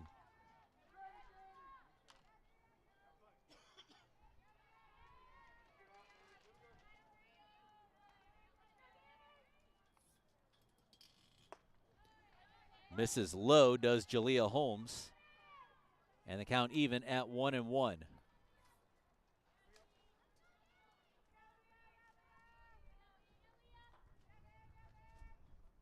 Holmes into the windup, pitch misses high and away. 2 balls and a strike to the second from the second team All-Conference USA selection, Jalea Holmes. She's put together a really good career during her 4 years with the Gamecocks. Started off as the ASUN Freshman of the Year as she gets Lee to swing and miss there. Went 16-7 with a 2.34 ERA as a freshman. Started 26 games, worked 4 shutouts, picked up 2 saves in 158 1/3 innings of work. 134 strikeouts as she picks one up here and gets Lee to fan through. 1 out, 1 on. Brooke Roberts is the hitter. First baseman is 0 for 2 today. Went 9-5 last year with a 2.53 ERA and 94 innings of work. And is moving up the career strikeout list. Now has 338. Pinch hitter here for Liberty.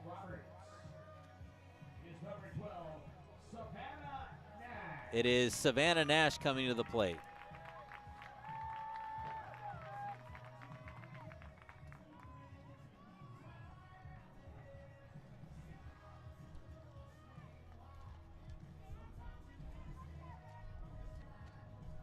Savannah Nash is a senior from Mechanicsville, Virginia. Spent some time at St. Francis of PA.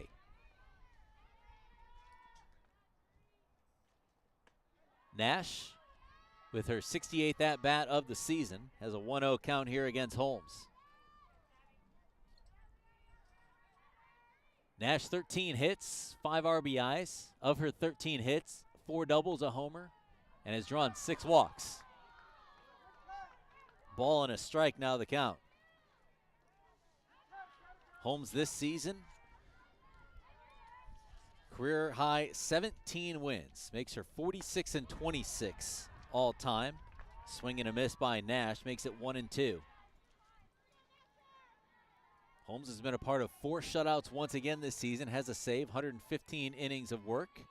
So second time in her career over 100. Worked 94 last year. Count evens at 2-2.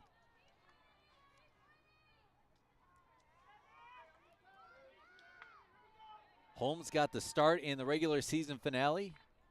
No runs on a hit over 4 innings of work as that pitch is fouled straight back by Nash.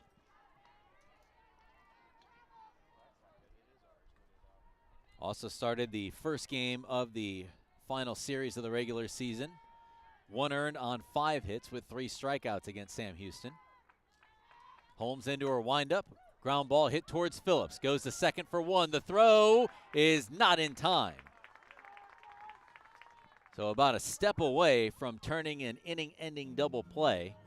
Nash reaches on the fielder's choice. Dorr is retired 4-6 for out number 2. And shortstop Savannah Watley coming to the plate. She singled and scored in the 5th inning. Takes a strike on the outside corner from Jalea Holmes.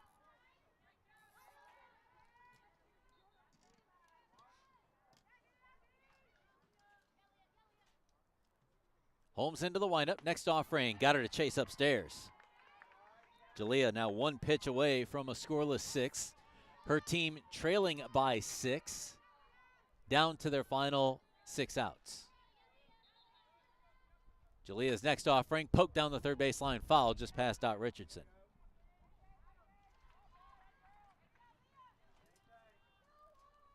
No balls and 2 strikes the count to shortstop Savannah Watley. The leadoff hitter, Ella Fox, waiting on deck.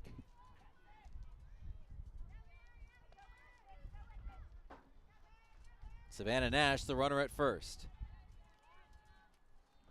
The 0-2. Swung on and fouled off the glove of Kaiser as she went to close it, and it popped right out. Fifth pitch of the at-bat coming up to Watley. If the score holds, Jack State will be back tonight at 5 Eastern to take on the winner of La Tech in Western Kentucky. The 0-2. Fly ball left field, drops in front of Cushingberry for a 2-out single. So Watley, the number 9 hitter with her second hit of the game, goes to the top of the order for Ella Fox. Dot Richardson making the indication to the first base dugout, using 2 fingers going back and forth, that she's going to run for Nash, and they are going to re-enter Brooke Roberts.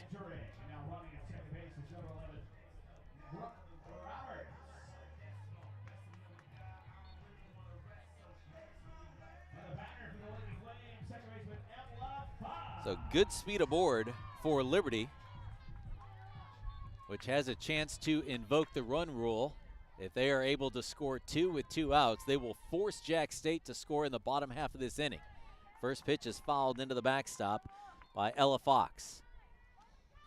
Fox flew out to start the game to left field. Also flew out in the third. Laid down a sacrifice bunt in the fifth, right before a Bryn McManus 3-run home run. So this is a huge out here for Holmes. You'd much rather just face McManus with the bases empty in the 7th, as that ball's lifted towards Cushingberry, who makes the grab to retire the side. No runs on a hit, 2 hits. There were no errors and 2 left on base. To the bottom of the 6th, Jack State trailing by 6, down to their final 6 outs. Alabama Power is here for you when big storms hit, but we're also here for the little things. We're there to get the coffee started, to make sure everyone's ready for school, for midday dance breaks and evening entertainment. We're also there to help you use your energy more efficiently with easy-to-use tips, tools, and efficiency programs. So enjoy these moments. We'll do the rest. Learn more at alabamapower.com. Support for Jacksonville State Athletics comes from Farmer and Merchant Bank, proudly serving our region with personal and business banking services for more than a century. With local roots and a focus on community, Farmer and Merchant Bank is honored to stand alongside your JSU Gamecocks. More information about locations and services can be found at F&M Bank. That's Farmer and Merchant Bank, proud supporter of Jack State Athletics. The Flow Pros proudly support Jacksonville State Athletics, serving Calhoun County and the surrounding areas with professional plumbing services for homes and businesses. The Flow Pros are locally owned and committed to keeping our community running smoothly. That's the Flow Pros, proud supporters of your JSU Gamecocks. Cooper Chevrolet in Anniston supports Jacksonville State Athletics with pride, a local dealership offering new and pre-owned vehicles along with full automotive service and maintenance. Cooper Chevrolet has been part of the community for years and takes pride in supporting Gamecock fans everywhere. You can learn more about Cooper Chevrolet, including hours and locations, at cooperchevrolet.com.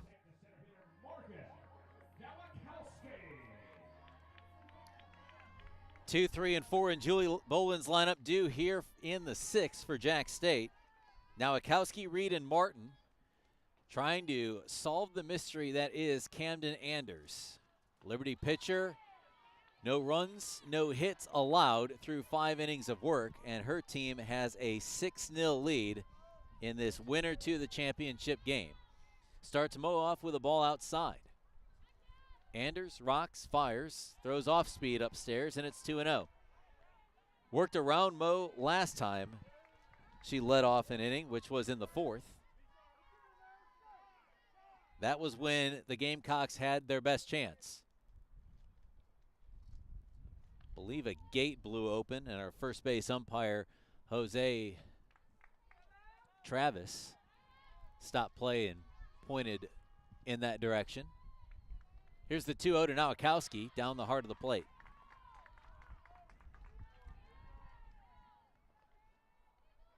Anders today, no runs, no hits allowed through 5, 1 walk, 4 strikeouts. Swing and a miss by Nowakowski. 82 pitches thrown thus far by Camden Anders.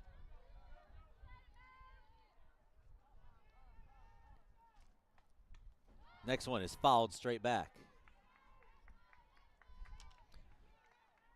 So Camden Anders, making her third appearance, has thrown 17 innings. She has surrendered 5 hits. She has walked 5. She has struck out 15. Next offering to Nowakowski, misses high and away. 7th pitch of the at-bat coming up to Moe, and it comes with a full count to lead off the Jack State 6th.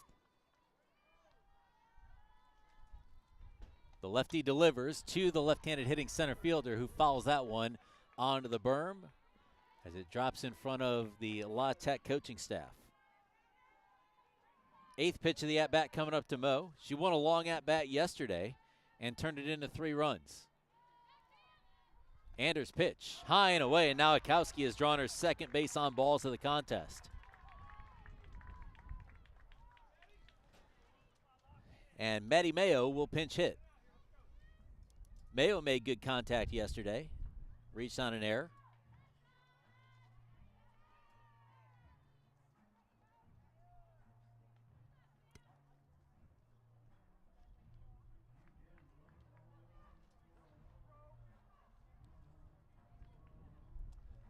Ladies and gentlemen, your attention please.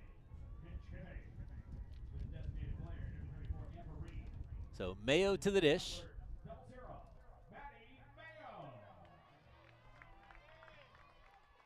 269 on base percentage, 10 hits, 9 runs scored, 8 RBIs. First pitch to Mayo, misses low and out. And now time taken. Anders touches the rosin bag, takes a walk to the back of the circle by herself. Greeted by her catcher, Savannah Jesse. Macy Strickland, the third baseman, over to talk to Anders as well. A couple of pats on the back from Jesse.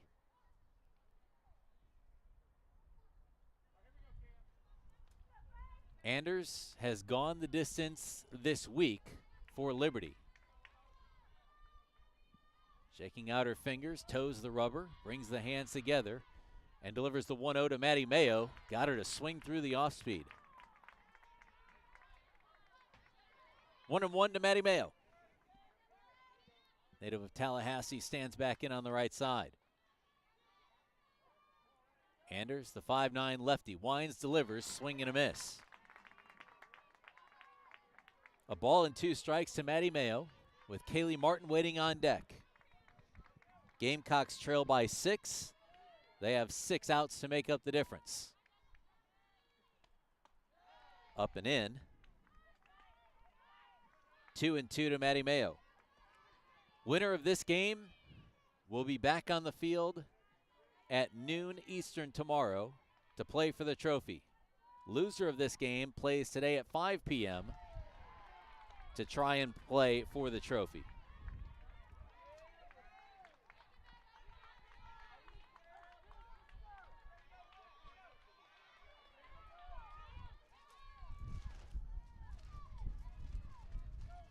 Anders 3-2 on the way to Maddie Mayo is popped up towards shortstop. Got a late break on it, did Watley, and then comes in and makes the grab. 1 down.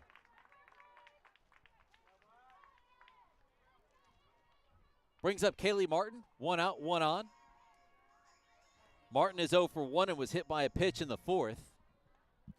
A pitch from Anders came up near the face mask. First offering, misses outside.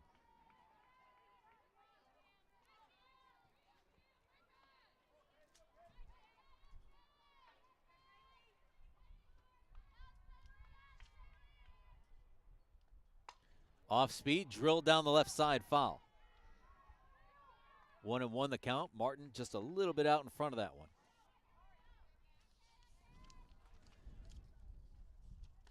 Second team All-Conference USA selection at first base was Kaylee Martin. Finished the regular season with a .335 average. Hit .315 as a freshman. Already over 110 career hits as she swings and misses at that one.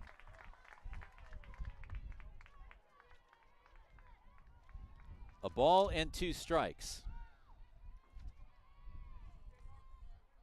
Anders working quickly. Goes into her windup. The 1-2 to Martin. Got her to chase upstairs. Camden Anders with her 5th strikeout of the game. 2 outs, runner on first, and Aria Davis to the plate. She was hit by a pitch in her previous appearance.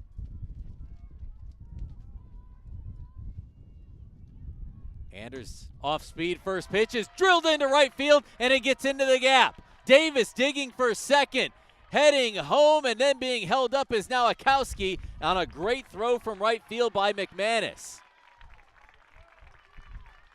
And finally, with 2 outs in the bottom of the 6th, the Gamecocks have their first hit of the game. It's a double from Aria Davis. Jack State with 2 in scoring position for Michaelin Kaiser. Kaiser is 0 for 2 with a pair of strikeouts, looking for her first hit of the tournament. Flew out 3 times yesterday, put a charge into all 3. And now time is taken. And the strategy here, as first of all, you're going to give Camden Anders a break, who's thrown 97 pitches today. Gets a tap on the shoulder from one of the assistant coaches. You may want to consider giving the free pass to Kaiser and going after Ashley Phillips. Phillips is 0 for 2, Kaiser's 0 for 2. Both of them can hurt you, so it's a little bit of pick your poison. As Middle Tennessee found out a couple weeks ago in the final games at Jana McGinnis Field this season. Kaiser started hurting them. It's like, well, let's work around her to try and get to Phillips. Then Phillips came through with some big hits. So this 6-7 part of the Jack State lineup. A couple of weeks ago, very potent against Sam Houston last week as well.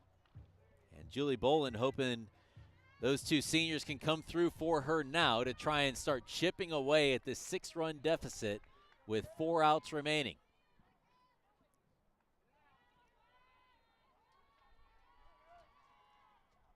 Davis, the runner at second after doubling. Now Akowski, the runner at third. She drew a leadoff walk, and Kaiser nearly wore that one. 1-0 the count. Anders has been in a rhythm for the most part and has worked pretty quickly. She's starting to take her time between pitches a little bit more. The 1-0 got Kaiser to swing through it. Anders another walk to the back of the circle, turns around, steps back aboard the rubber, and waits for the Jack State catcher to get back in the right-handed box. Anders with the sign, rocks, fires. The 1-1 is swung through.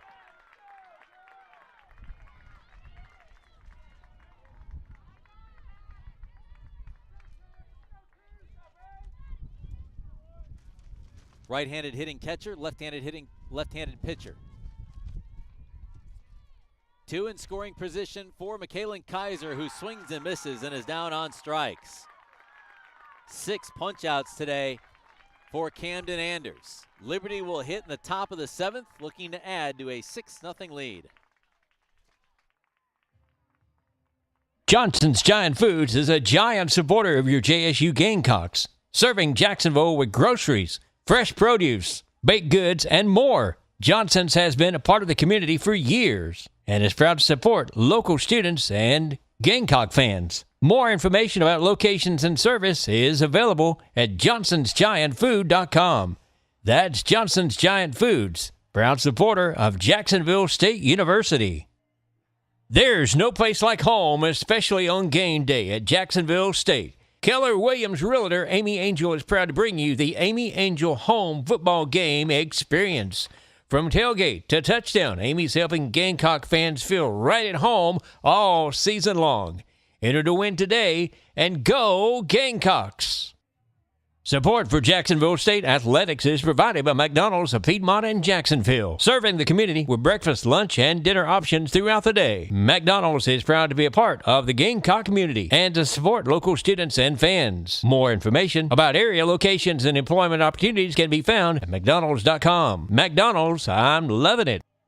Congressman Mike Rogers proudly supports Jack State Athletics. A proud JSU alumni and a longtime supporter of the Gamecocks, born right down the road in Blue Mountain, Alabama, Congressman Rogers continues to celebrate the university and its students while serving Alabama's 3rd Congressional District. That's Congressman Mike Rogers, proud supporter of your Jacksonville State Athletics.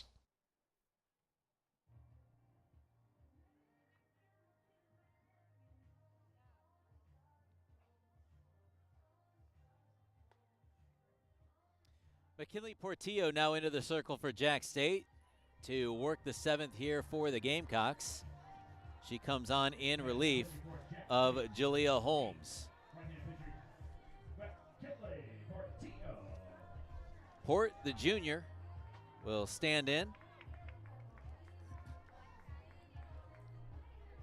She is on for the 27th time this season, has an 8-6 record, 82 2/3 innings of work.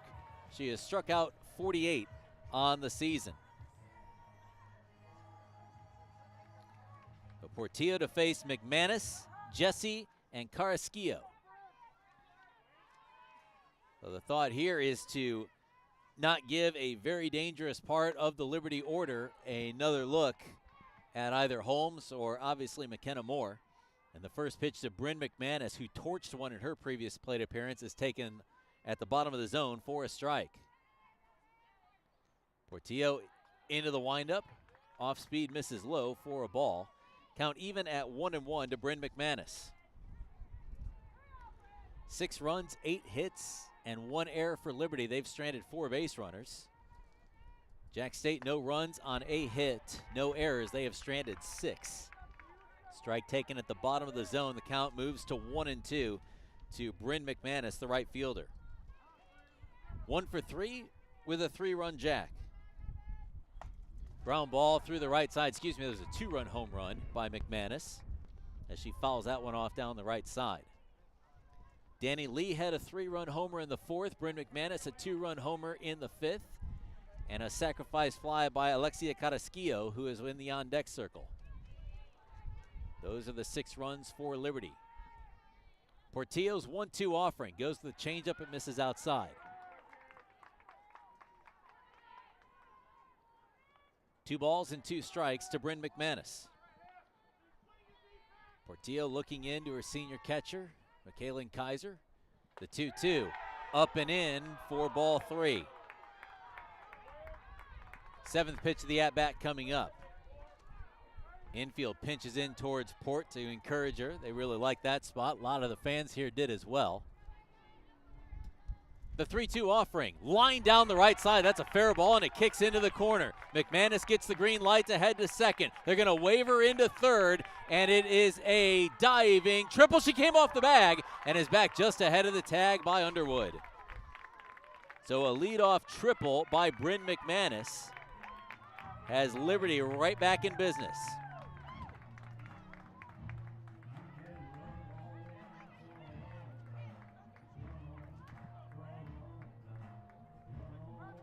Savannah Jesse to the plate. She is 0 for 1 with 2 walks and a run scored today. Portillo looks at the communication device on her left arm, rinds and fires. That ball lifted over the Liberty dugout foul down the right side and onto the practice soccer field behind us. 0-1 to Jesse, the Liberty catcher.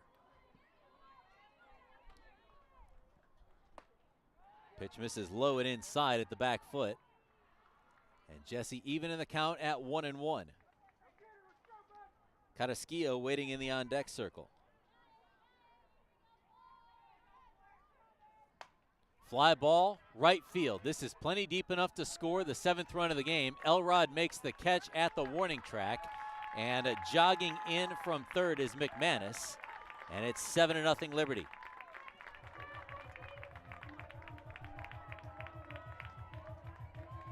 So Jesse has the RBI on the sac fly, and that brings in Carrasquillo. Carrasquillo is 1 for 1 with a single in the first. She was walked in the fourth. They jam her inside and lines it into the glove of Davis at short. 2 down for Macy Strickland. Strickland, the Conference USA All-Freshman selection, is 0 for 3. Strikeout, flyout, ground out. She hits with the bases empty and 2 down here in the 7th. Her team up by 7. Port misses low and inside, and it's 1-0. Portillo, a junior out of Douglas High School in Douglas, Alabama. The 1-0 misses low. 2 balls and no strikes to Macy Strickland, the freshman third baseman for Liberty.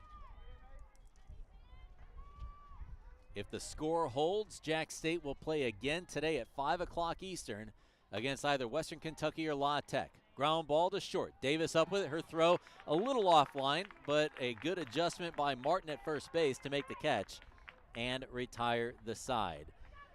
Another one scores for Liberty. They lead it by 7 going to the bottom of the 7th. Alabama Power is here for you when big storms hit, but we're also here for the little things. We're there to get the coffee started, to make sure everyone's ready for school, for midday dance breaks and evening entertainment. We're also there to help you use your energy more efficiently with easy-to-use tips, tools, and efficiency programs. So enjoy these moments. We'll do the rest. Learn more at alabamapower.com. Support for Jacksonville State Athletics comes from Farmer and Merchant Bank, proudly serving our region with personal and business banking services for more than a century. With local roots and a focus on community, Farmer and Merchant Bank is honored to stand alongside your JSU Gamecocks. More information about locations and services can be found at F&M Bank. That's Farmer and Merchant Bank, proud supporter of Jack State Athletics. The Flow Pros proudly support Jacksonville State Athletics, serving Calhoun County and the surrounding areas with professional plumbing services for homes and businesses. The Flow Pros are locally owned and committed to keeping our community running smoothly. That's the Flow Pros, proud supporters of your JSU Gamecocks. Cooper Chevrolet in Anniston supports Jacksonville State Athletics with pride, a local dealership offering new and pre-owned vehicles along with full automotive service and maintenance. Cooper Chevrolet has been part of the community for years and takes pride in supporting Gamecock fans everywhere. You can learn more about Cooper Chevrolet, including hours and locations, at cooperchevrolet.com. Bottom of the 7th for Jack State. They trail 7-0 to Liberty. The Flames are 3 outs from a return trip to the Conference USA Championship game. Cheney Peters leads off the inning to pinch hit for Ashley Phillips. First pitch from Camden Anders is taken for ball 1 by Peters. Cheney in her first season with the program after transferring from Illinois. Sophomore from Trussville, Alabama, product of Hewitt-Trussville, and is up in the count 2-0.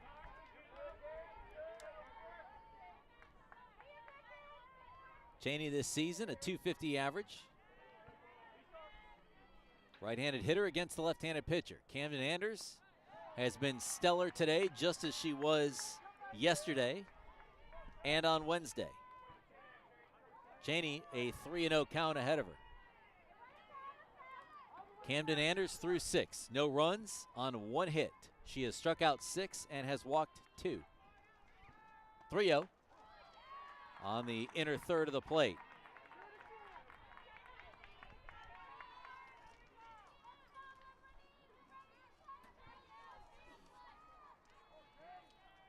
Anders into the windup. Her 3-1 misses low and outside. Peters looks at the dugout and claps and says, "Let's go." Leadoff man aboard. Brings in J.C. Underwood, the third baseman.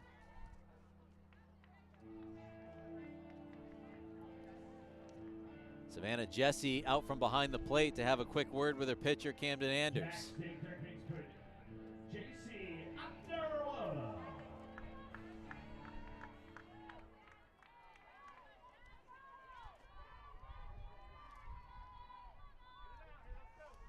now J.C. Underwood stands in.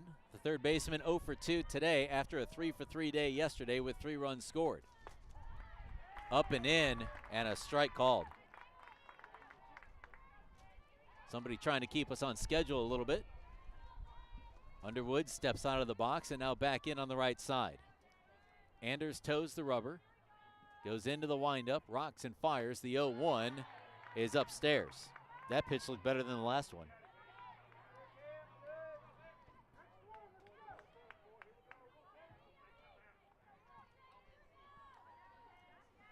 A ball and a strike. Anders wants time.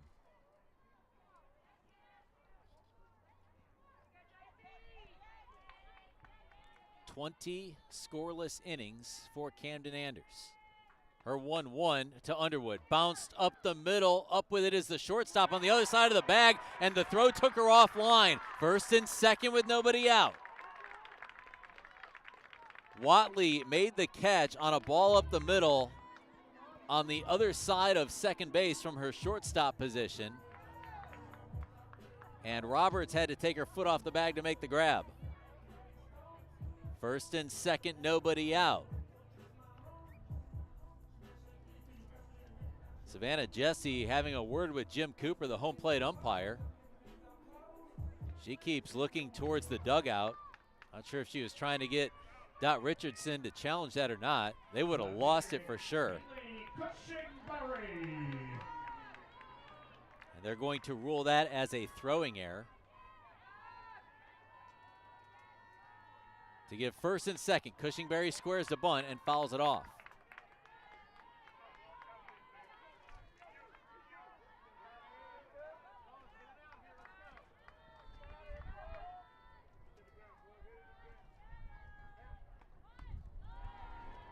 That pitch misses downstairs.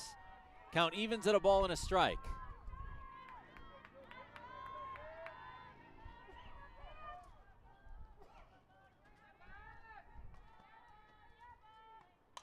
Cushingberry fouls that one down the left side into the backstop. A ball and 2 strikes to the sophomore left fielder.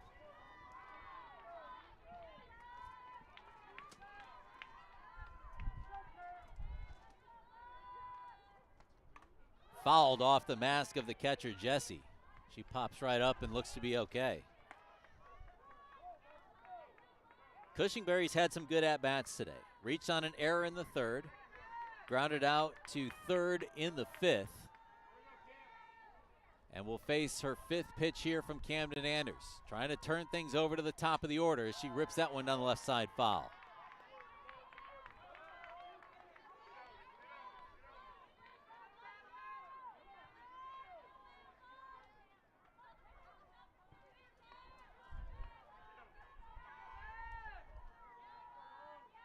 Anders rocks and fires the 1-2. Cushingberry fights that one off as well down the left side. And it's into the Delaware marketing tent. Nearly wiped out some commemorative glasses that are set up down there. 7th pitch to Haley Cushingberry. 2 on and nobody out in the home half of the 7th. Couldn't get her to chase.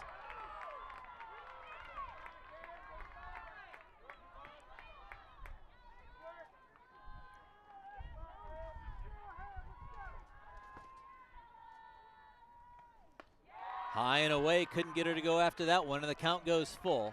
And Cushingberry will see a 9th pitch of that bat.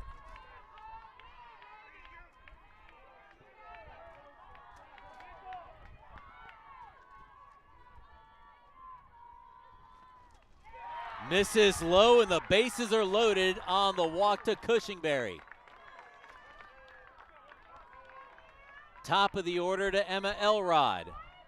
There is activity in the Liberty bullpen.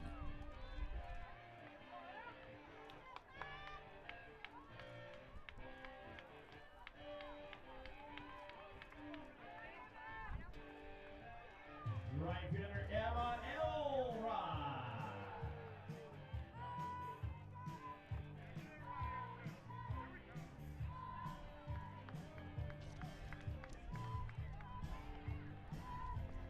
So Emma Elrod to the plate. Dot Richardson to the pitcher's circle. Nobody other than Camden Anders has pitched for Liberty this week.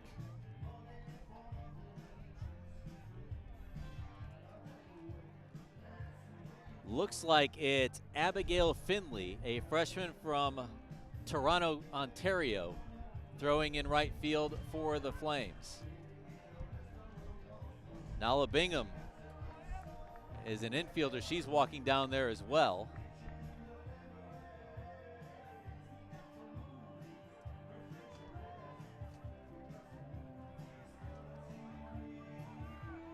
No place to put Emma Elrod with nobody out in the bottom of the 7th. Gamecocks need 7 to continue the game, 8 to win it. On the outside corner, apparently. And it's 0-1 to Elrod.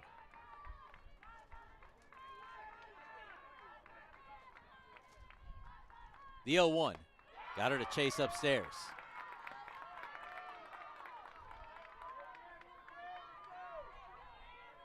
Elrod digs back in on the right side.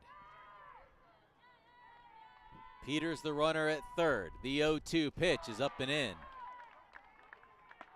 It's Peters at third, Cushingberry at first, and Underwood the runner at second.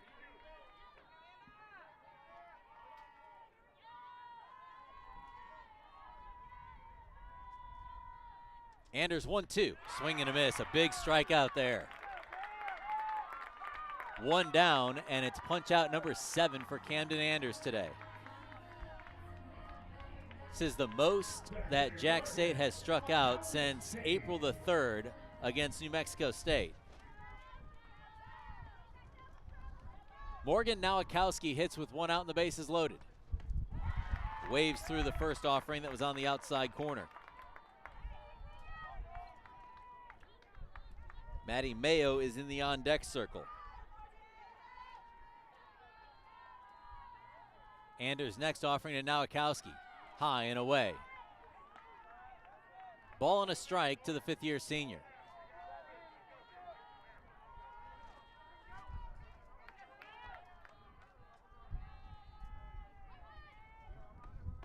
Swing and a miss at a pitch upstairs. Good rise ball there from Camden Anders. 1-2 to Nowakowski. Wind picking up again, blowing in from left field. Anders' pitch, high and away. Gamecocks have done a nice job here in the 7th, seeing some extra pitches. Good chance you're going to face her again tomorrow at noon. If you can come up with another win, as Nowakowski skies that one towards right field. Going back is McManus, and it's off the top of the wall. A little bit of a traffic jam as they were waiting to see if the ball was caught. The national leader in doubles has her 24th of the season as she brings in 2 more.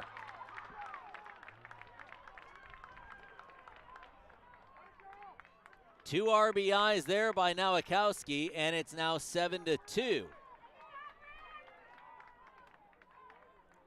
Underwood and Peters score. Cushingberry to third. And Maddie Mayo to the plate. That ball hit off the top of the wall and came back into play. Mayo chops it down the third baseline foul.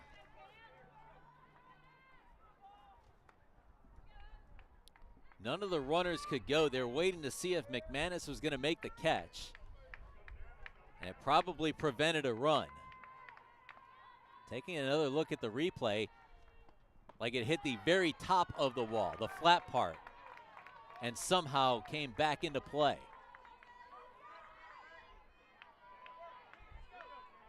Oh, 0-2 to Maddie Mayo. Anders misses upstairs.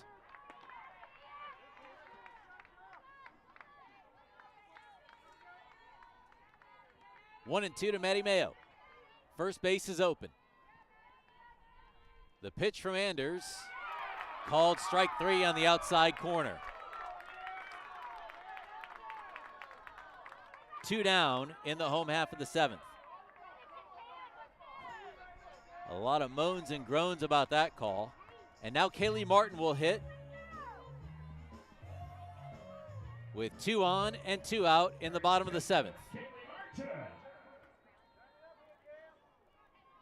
Pitch number 132 for Camden Anders. She's struck out 8. That ball lifted down the first base line and grabbed by Brooke Roberts in foul territory, and that will do it.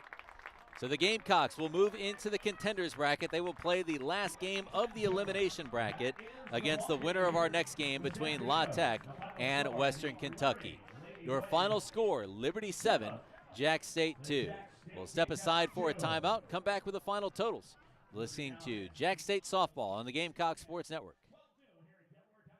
Johnson's Giant Foods is a giant supporter of your JSU Gamecocks, serving Jacksonville with groceries, fresh produce, baked goods, and more. Johnson's has been a part of the community for years and is proud to support local students and Gamecock fans. More information about locations and service is available at johnsonsgiantfood.com. That's Johnson's Giant Foods, proud supporter of Jacksonville State University. There's no place like home, especially on game day at Jacksonville State. Keller Williams Realtor Amy Angel is proud to bring you the Amy Angel Home Football Game Experience. From tailgate to touchdown, Amy's helping Gamecock fans feel right at home all season long. Enter to win today and go Gamecocks! Support for Jacksonville State Athletics is provided by McDonald's of Piedmont and Jacksonville, serving the community with breakfast, lunch, and dinner options throughout the day. McDonald's is proud to be a part of the Gamecock community and to support local students and fans. More information about area locations and employment opportunities can be found at McDonald's.com. McDonald's, I'm loving it. Congressman Mike Rogers proudly supports Jack State Athletics. A proud JSU alumni and a longtime supporter of the Gamecocks, born right down the road in Blue Mountain, Alabama, Congressman Rogers continues to celebrate the university and its students while serving Alabama's 3rd Congressional District. That's Congressman Mike Rogers, proud supporter of your Jacksonville State Athletics. So the Gamecocks will fight for their tournament lives coming up at 5 p.m. Eastern when they take on either La Tech or Western Kentucky. They will face the winner of the next game after Liberty is a 7-2 winner over Jack State in the winner to the championship contest. So it will be Liberty facing either Western Kentucky, La Tech, or Jack State coming up tomorrow at noon. 7 runs on 9 hits with 2 errors for Liberty, and they stranded a total of 4 base runners. Jack State, 2 runs on 2 hits, no errors. They stranded 8 base runners. They left the bases loaded in the 4th after Camden Anders came back with a strikeout and a pop-up after hitting back-to-back batters. They made some progress, got to Anders a little bit late in the 6th, getting a double from Aria Davis with 2 outs, and then getting a 2-run double from Morgan Nowakowski in the 7th. So both of the hits that they had against Anders went for extra bases. Those 2 runs scored by the Gamecocks against Anders were the first 2 allowed in 21 innings by Camden Anders. But the 8 strikeouts registered by Camden Anders were the most Jack State has been struck out since facing Alabama on March the 25th when they struck out 15 times. McKenna Moore picks up the loss, just her 2nd of the season. She allowed 4 earned on 5 hits over 4 innings of work. Jalea Holmes worked 2 out of the pen, 1 earned on 3 hits. And McKinley Portillo, 1 earned on 1 hit in 1 inning of work. So we will talk to you again today at 4 p.m. Central. That is 5 p.m. Eastern for the elimination game. 3-run homer by Danny Lee in the 4th, 2-run homer by Bryn McManus in the 5th, followed by a sacrifice fly, and a Savannah Jesse sacrifice fly in the 7th account for the 7 runs for Liberty. 2 runs scored by Morgan Nowakowski on a double to right field, her 24th of the season, to lead the NCAA.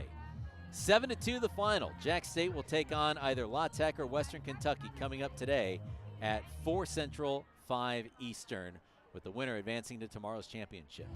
We thank you for joining us on behalf of all of us at the Gamecock Sports Network. I'm Donnie Smith. See you soon.